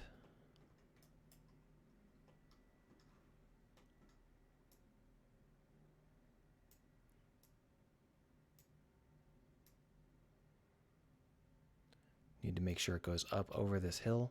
There we are. But you can see that we still have a very, like, straight sort of setup. What I really want to do is have it hook over a rock. It doesn't really matter what rock. So if we were to take a look, that rock seems like a pretty reasonable rock to hook over. I guess we might as well use this handle.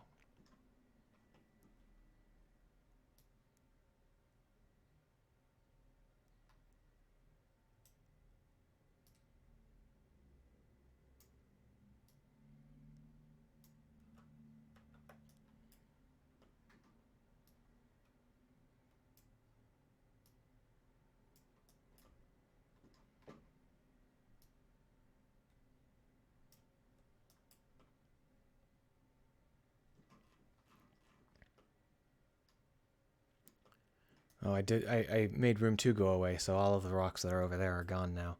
That's fine.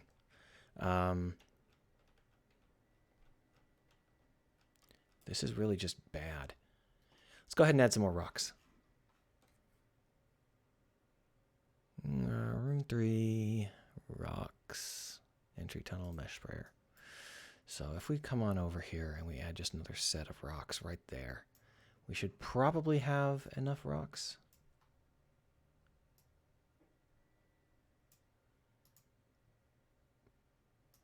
There we are. We definitely have some floaters. Not really sure what's going on. I guess I'm probably hitting the other rocks on the far side. I was trying to avoid that. Clearly I didn't quite do it. I'll just drop them into some place. It doesn't all have to be automatic. We can do it manually if we need to. Ooh.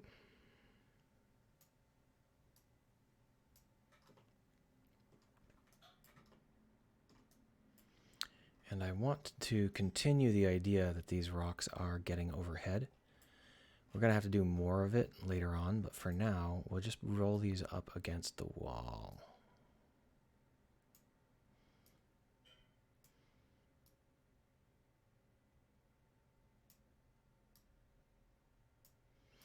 And then this rock, since you want to be a flying rock, we'll make you into a flying rock.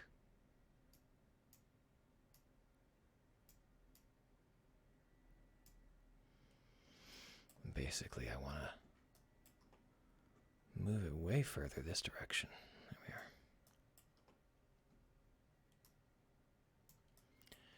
we are. And we've got this giant rock floating in the middle of nowhere, which we'll just delete. It was above the water line. No one could see it anyway. This one is also above the water line, but we'll go ahead and just move that one. And then place it here. And this floating rock, we'll just use it to fill in that one little spot.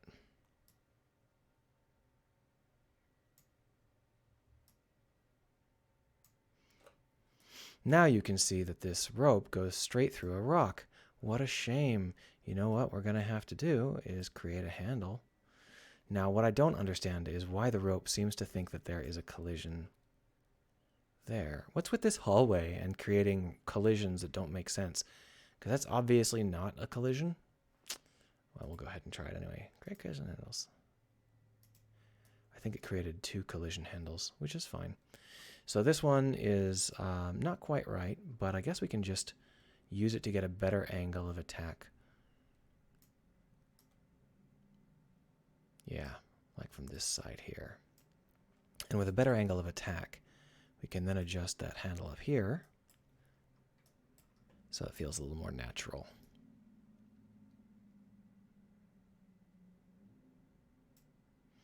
And then with the third handle, we're going to go ahead and move it.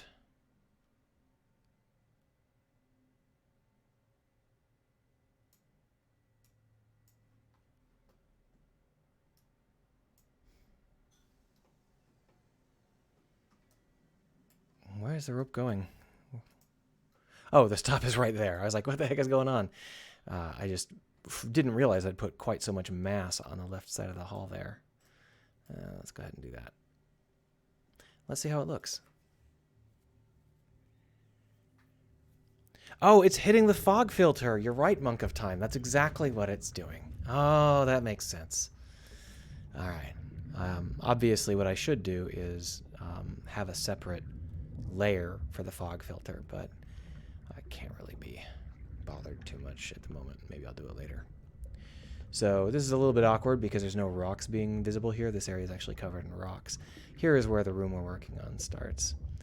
And the idea here is that as you come this way, I want it to feel a little bit dangerous and claustrophobic. We're going to have to edit the height map to do a little bit more in terms of pulling that together. But as we come down this way, you can sort of feel how it gets really cramped. That's the whole point. I don't want any life in this area, but I may have to have something. I may have to find something because it's a little bit barren. I may move that fog filter a little bit. It's a little bit too far towards this room. Yeah. So this is the idea. When you get into this room, it's supposed to feel really dangerous, and in fact it is. It's incredibly dangerous. Not that the player has any control over the danger, but there should be some stuff coming down from the sky that's missing right now because I just turned it off. If I bring it back, you'll see it currently looks like shit. So what we're probably going to end up doing for the next week or two is working on the stuff in this room so that it looks less like shit, but you can see how it's got that coming down from the ceiling sort of stuff. The issue here is that with this fog effect, I can't use transparent sunbeams. I'm not sure that I can use any sunbeams at all because the opaque sunbeams are really pretty crap. And obviously that might just be my implementation. Why can't I do anything here? There we are. But if we take a look at the sunbeams, we might be able to tweak them just a little bit to see if I can get them to work together. So that's a leaf quad. Here's a sunbeam. The sunbeams use a simple cylinder with a shader here, the sunbeam shader. And you can see that what I've got is this noise and this color. If we go back over into the game, we should be able to see if we darken this color, we get much less pronounced sunbeams. And I'm wondering whether that's going to be enough to make them reasonable.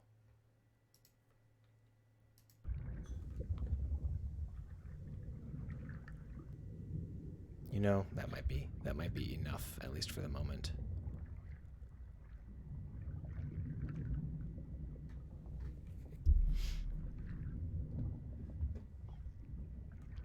So you might be thinking, oh my gosh, this room is too dark to see anything. Yeah, that's kind of the point. Now in room 2, you got used to following the cables, and in room 3, the cables are all you're going to be able to get. So here's the problem.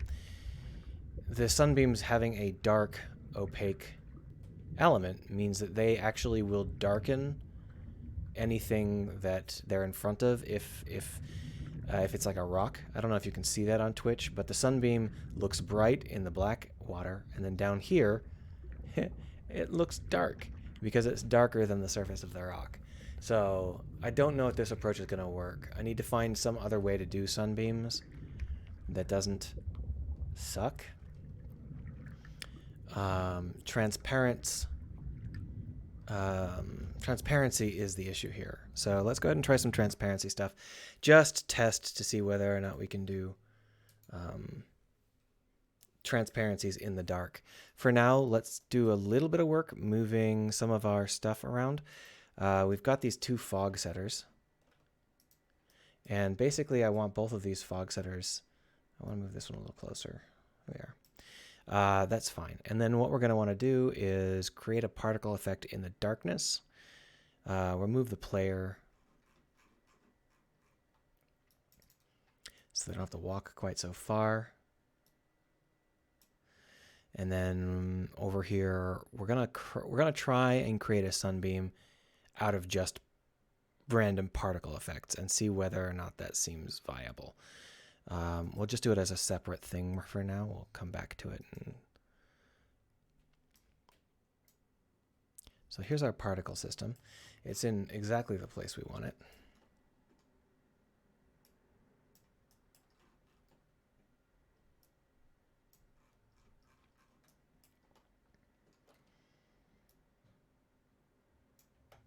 Oh, come on, Unity. Seriously? I'm done. Jeez. All right, so the idea is the particles won't be moving. The whole point here is that they are motionless, but their vagaries sort of simulate the way the water would splash through, or be washing around. All we really need to do is make sure that we're not just filling the base of the cone. We want to be filling the entire cone. There we go. And we'll just go ahead and radically increase the length there. And then we'll radically reduce the angle down to maybe 2 degrees. And then we'll increase the radius a little bit. Now, in order for us to get these particles to feel a little bit more like sunbeams, we should probably tweak them a little bit. So first off, they're going much too fast. Let's just lower the simulation speed. We're going to turn on pre-bake. We're going to change the emission to 100. We're going to change the size.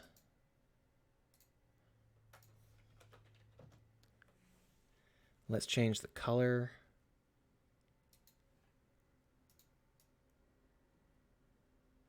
And then rather than this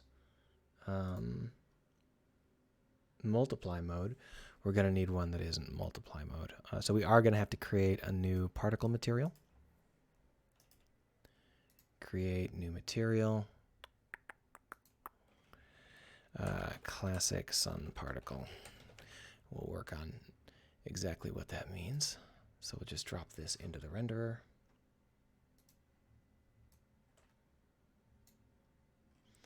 So the classic sun particle needs a couple of things. First off, the rendering mode needs to be, the shader needs to be classic unlit.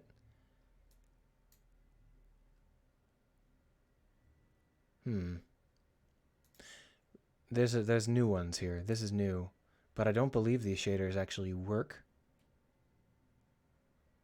I think they are specifically only for ultra high def or whatever it's called.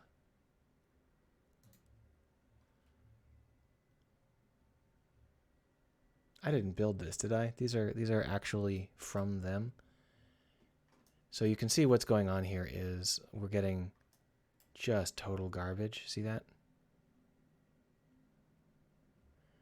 That's what I would like to avoid.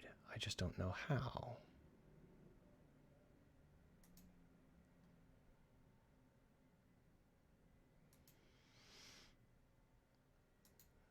There should be a legacy option.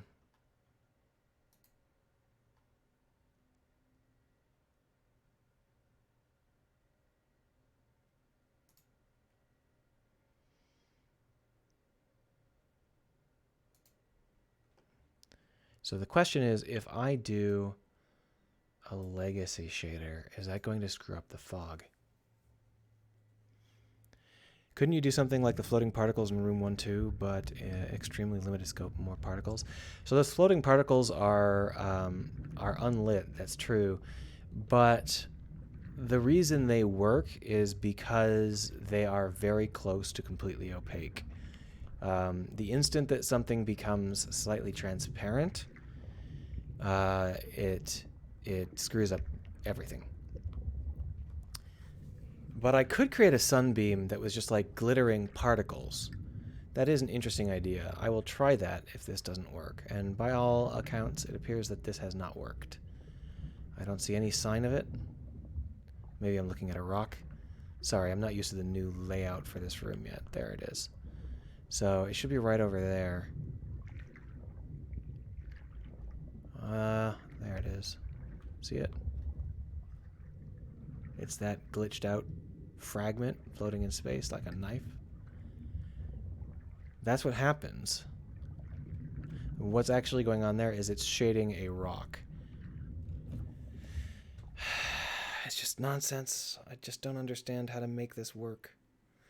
If someone understands how to do that shit, let me know. Because I can create a custom shader. And I've tried to do like a Z-Pass just for that. And I haven't figured out how to do it. It's just garbage. So we're going to try it the other way. We're going to try it as a ton of tiny particles that glow very brightly. That should be fun. So for that, we're going to switch over to one of the other shaders.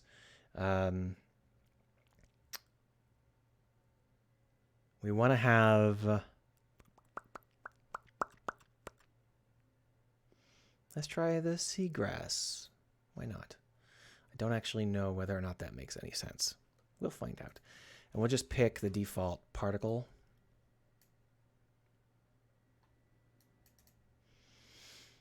The normal map. We're just going to go ahead and pick a noise normal here. All right, so if we take a look here, what have we got? It's completely invisible. I think the reason for that is that the seagrass shader is not what we actually want.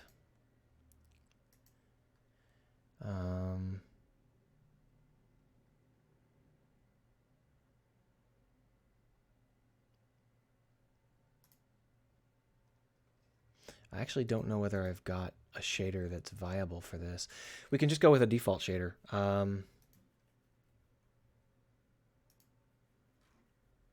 Because I think that's what the other one works with. Default particle. There we are. So what we've got now is an alpha blended default particle shader. The alpha blend seems to work okay, I think. I think it is mostly a problem. No, wait, that's not right. Let's go ahead and see whether this works at all.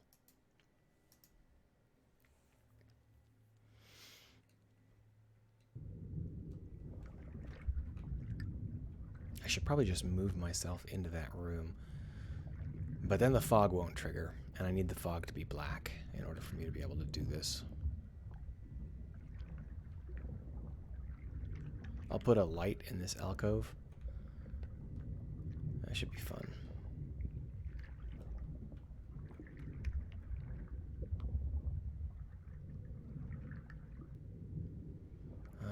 No, it's glitched. See? Why does it do that?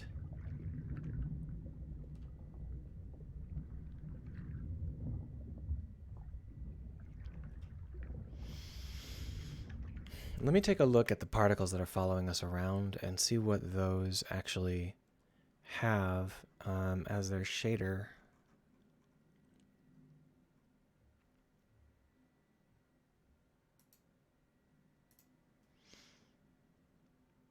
They're just an additive. So my guess is these would not work. They only work at short ranges. Once the fog starts to take hold, things go really, really bad for them. Basically, this probably won't work either, but we'll go ahead and floating particle metal. Let's go ahead and set that as the material that we're going to use and just double check and make sure that it doesn't work. I'm like 99.9% sure it doesn't, but we'll give it a shot here.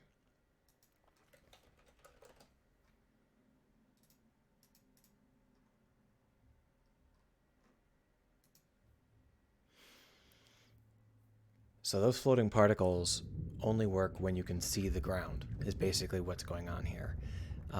Once the fog is in front of wherever you're trying to see, then you can't see those particles anymore, because the fog and the particles essentially are part of the same graphical trick, and they don't get along.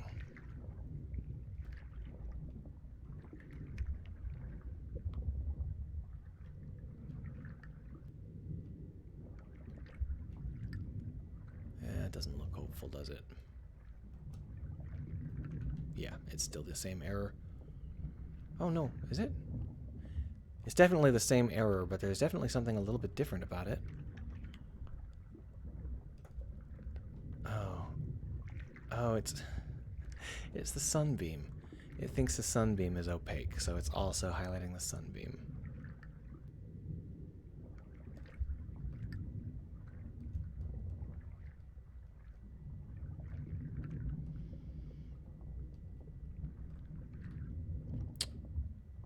Very disco.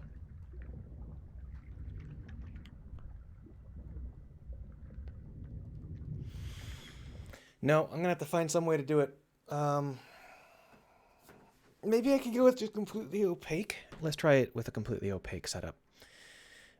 If we switch our material out for the classic sun particle here, just drop it in, we can change it from whatever shader we want to use here and switch it over to something opaque, like just unlit opaque.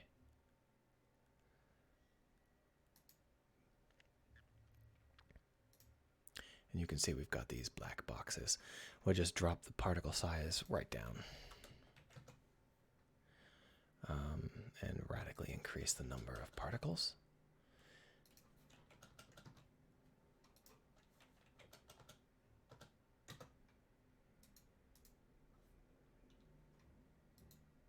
All right.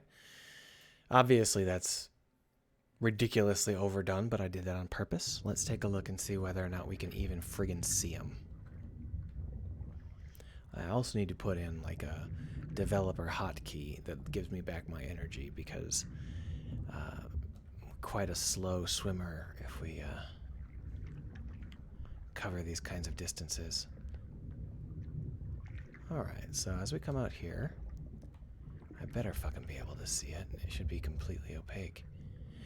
Now you might be wondering where it is, but the fact of the matter is that this fog is so aggressive. I should be able to see it by now, though. Oh, there it is. What? It's opaque!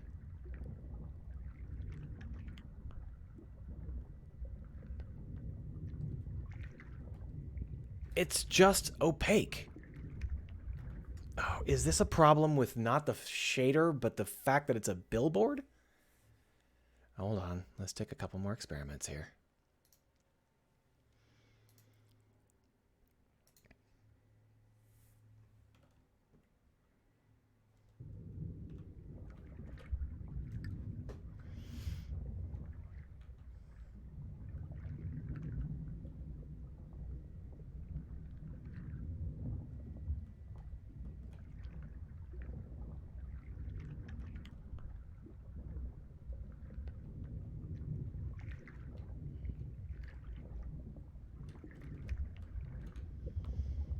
Get real close to the butt, I guess.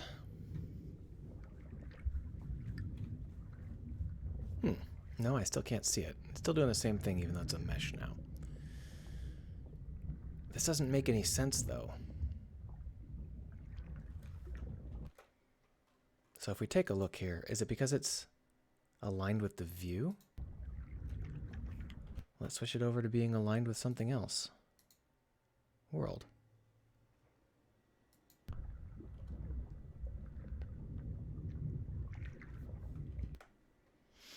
Alright, so if we switch this over to world view, and what happens if we, inside of this particle system, create a 3D cube?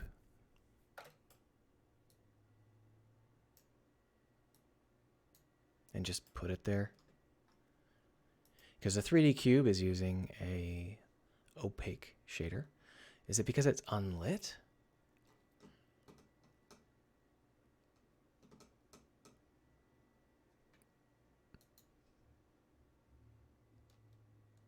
Why would being unlit do the damage? I don't think that's it.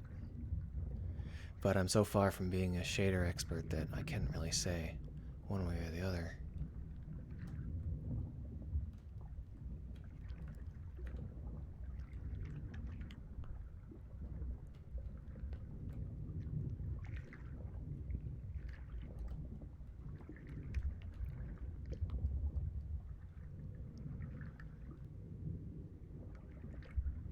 So there's the box.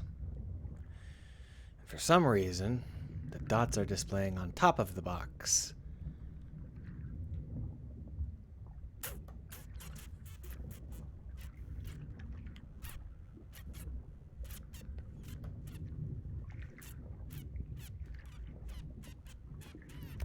Well, if I want a super psychedelic effect, I know where to get it.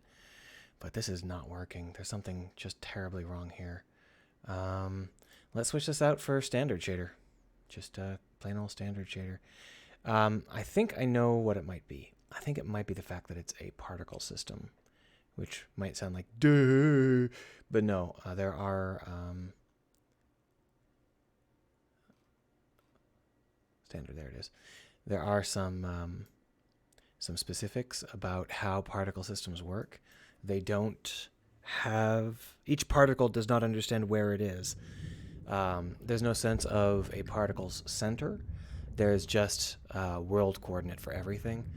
And I'm thinking that maybe the strangeness of the particles in general, just how they're made, is somehow screwing up the shader and making the shader think that the particle can only be rendered on top of other surfaces.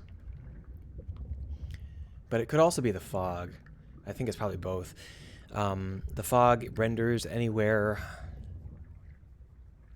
where the depth is past a certain point. Okay, so I can see them if I make them a standard shader. Huh. Well.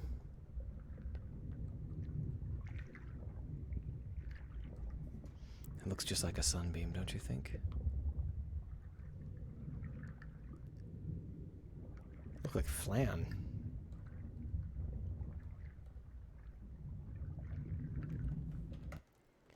So if it's unlit standard shader, then it breaks. If it's this standard shader, it seems okay. Let's see what happens if we fade.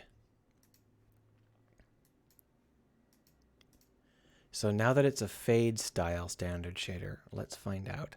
Now the problem is this is a lit shader, and that means that it's not the best for pretending to be a sunbeam. But what we can do is we can make them emissive. Maybe we can make them emissive. So we'll just make them black and emissive. That might work.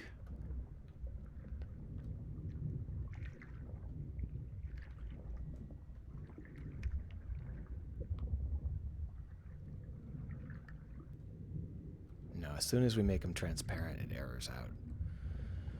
So it's definitely the transparency that's doing the nonsense. So let's make them black and give them an emission. Emission, and then we'll just select a nice shiny yellow. And you might be thinking that's barely visible. Yeah, it's definitely barely visible. Let's find out.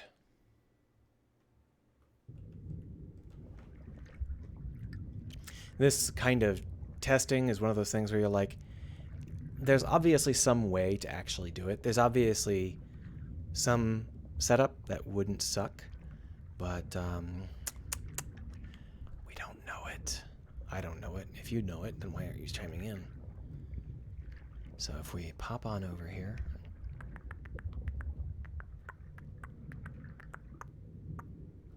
Huh. Okay, so the box has a glowing face because the light is pouring down on it. That part is correct. That glowing box is not part of this particle system. The emission that we're getting from these is obviously far too low, but that's easy enough to try a different variation. Just punch it up, see? So we can create the emission however we want. What happens if we do this exact same thing, but we really reduce the size of the particles? So instead of being 0.1 to 0.3, it's like 0.01 to 0.03. Only problem is we're going to have to restart.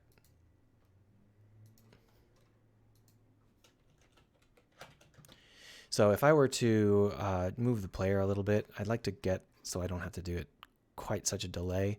The problem is this area is really cramped.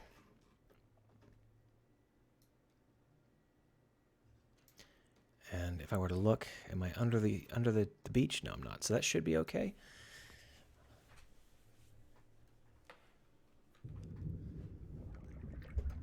So what I've just done is I've created opaque glowing particles. I've colored them black so that they all glow the same regardless of how much light is shining on them. And that should be a big help. Let's see. Okay, so right now you can see that what we have is tons and tons and tons of glowing particles. They're so tiny that the screen doesn't know what to do with them. It's like there's a million of them and we'll just pick randomly as to which ones we can see. So I might have to change their size. But then I'd have to have two effects, one that works when you're far away and one that works when you're closer.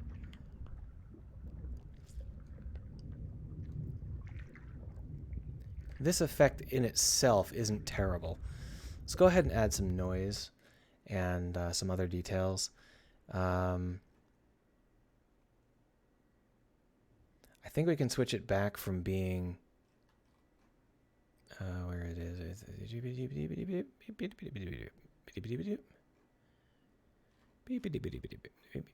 Boop.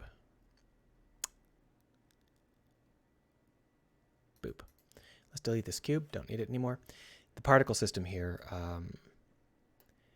there are a couple of things that are going wrong with it. One of the things that's going wrong with it is that we're using a mesh that is in world space. We're going to switch that back to being a classic billboard in local space.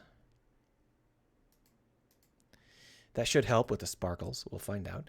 We're going to also add in some noise. Noise. There we are. So the idea is that this noise should cause them to wobble around, but it seems to just be causing them to randomly appear and disappear. Also, because our simulation speed is so low, the noise is going to suck. So we're going to change the sim speed so that it's not quite so low anymore. And the particle length lifetime, we'll give it 60 here. I believe that this is okay, but let's just reduce the noise rather considerably. It's just too loud.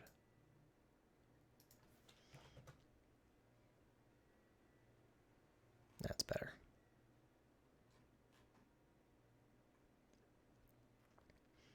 Let's see it in person.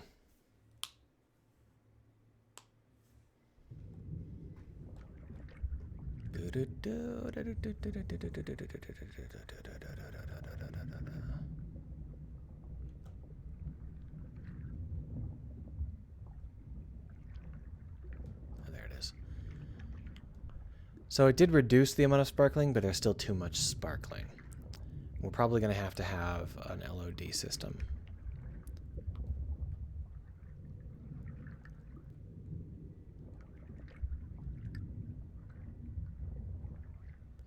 I'd like to reduce the brightness of the glow down at the bottom. I think I would need a custom shader for that, but that wouldn't be too difficult. I could actually use a custom shader to increase the size the further away you are as well. So this will be a custom shader, I think. Oh, I like it. I like it. I like it. This is good. Obviously, it needs work, but the basic idea here is working out great. So I will turn this into some kind of particle effect. Don't really know what I'm going to do with it. I'm going to think about it. I'll probably do it next week, or maybe I'll stream it early, like on Thursday or Friday. But I'll definitely be streaming on Saturday unless something horrible happens. Now the fog doesn't have any effect on these as far as I can tell, and that's a part of why they're so visible even at such a range. I'm not sure that's a bad idea. I think that might be a good idea. It could also just be that I've got their emission set way too high. Well, I'm going to stop for the day. My voice is giving out. Thank you for keeping me company, and I'll see you around.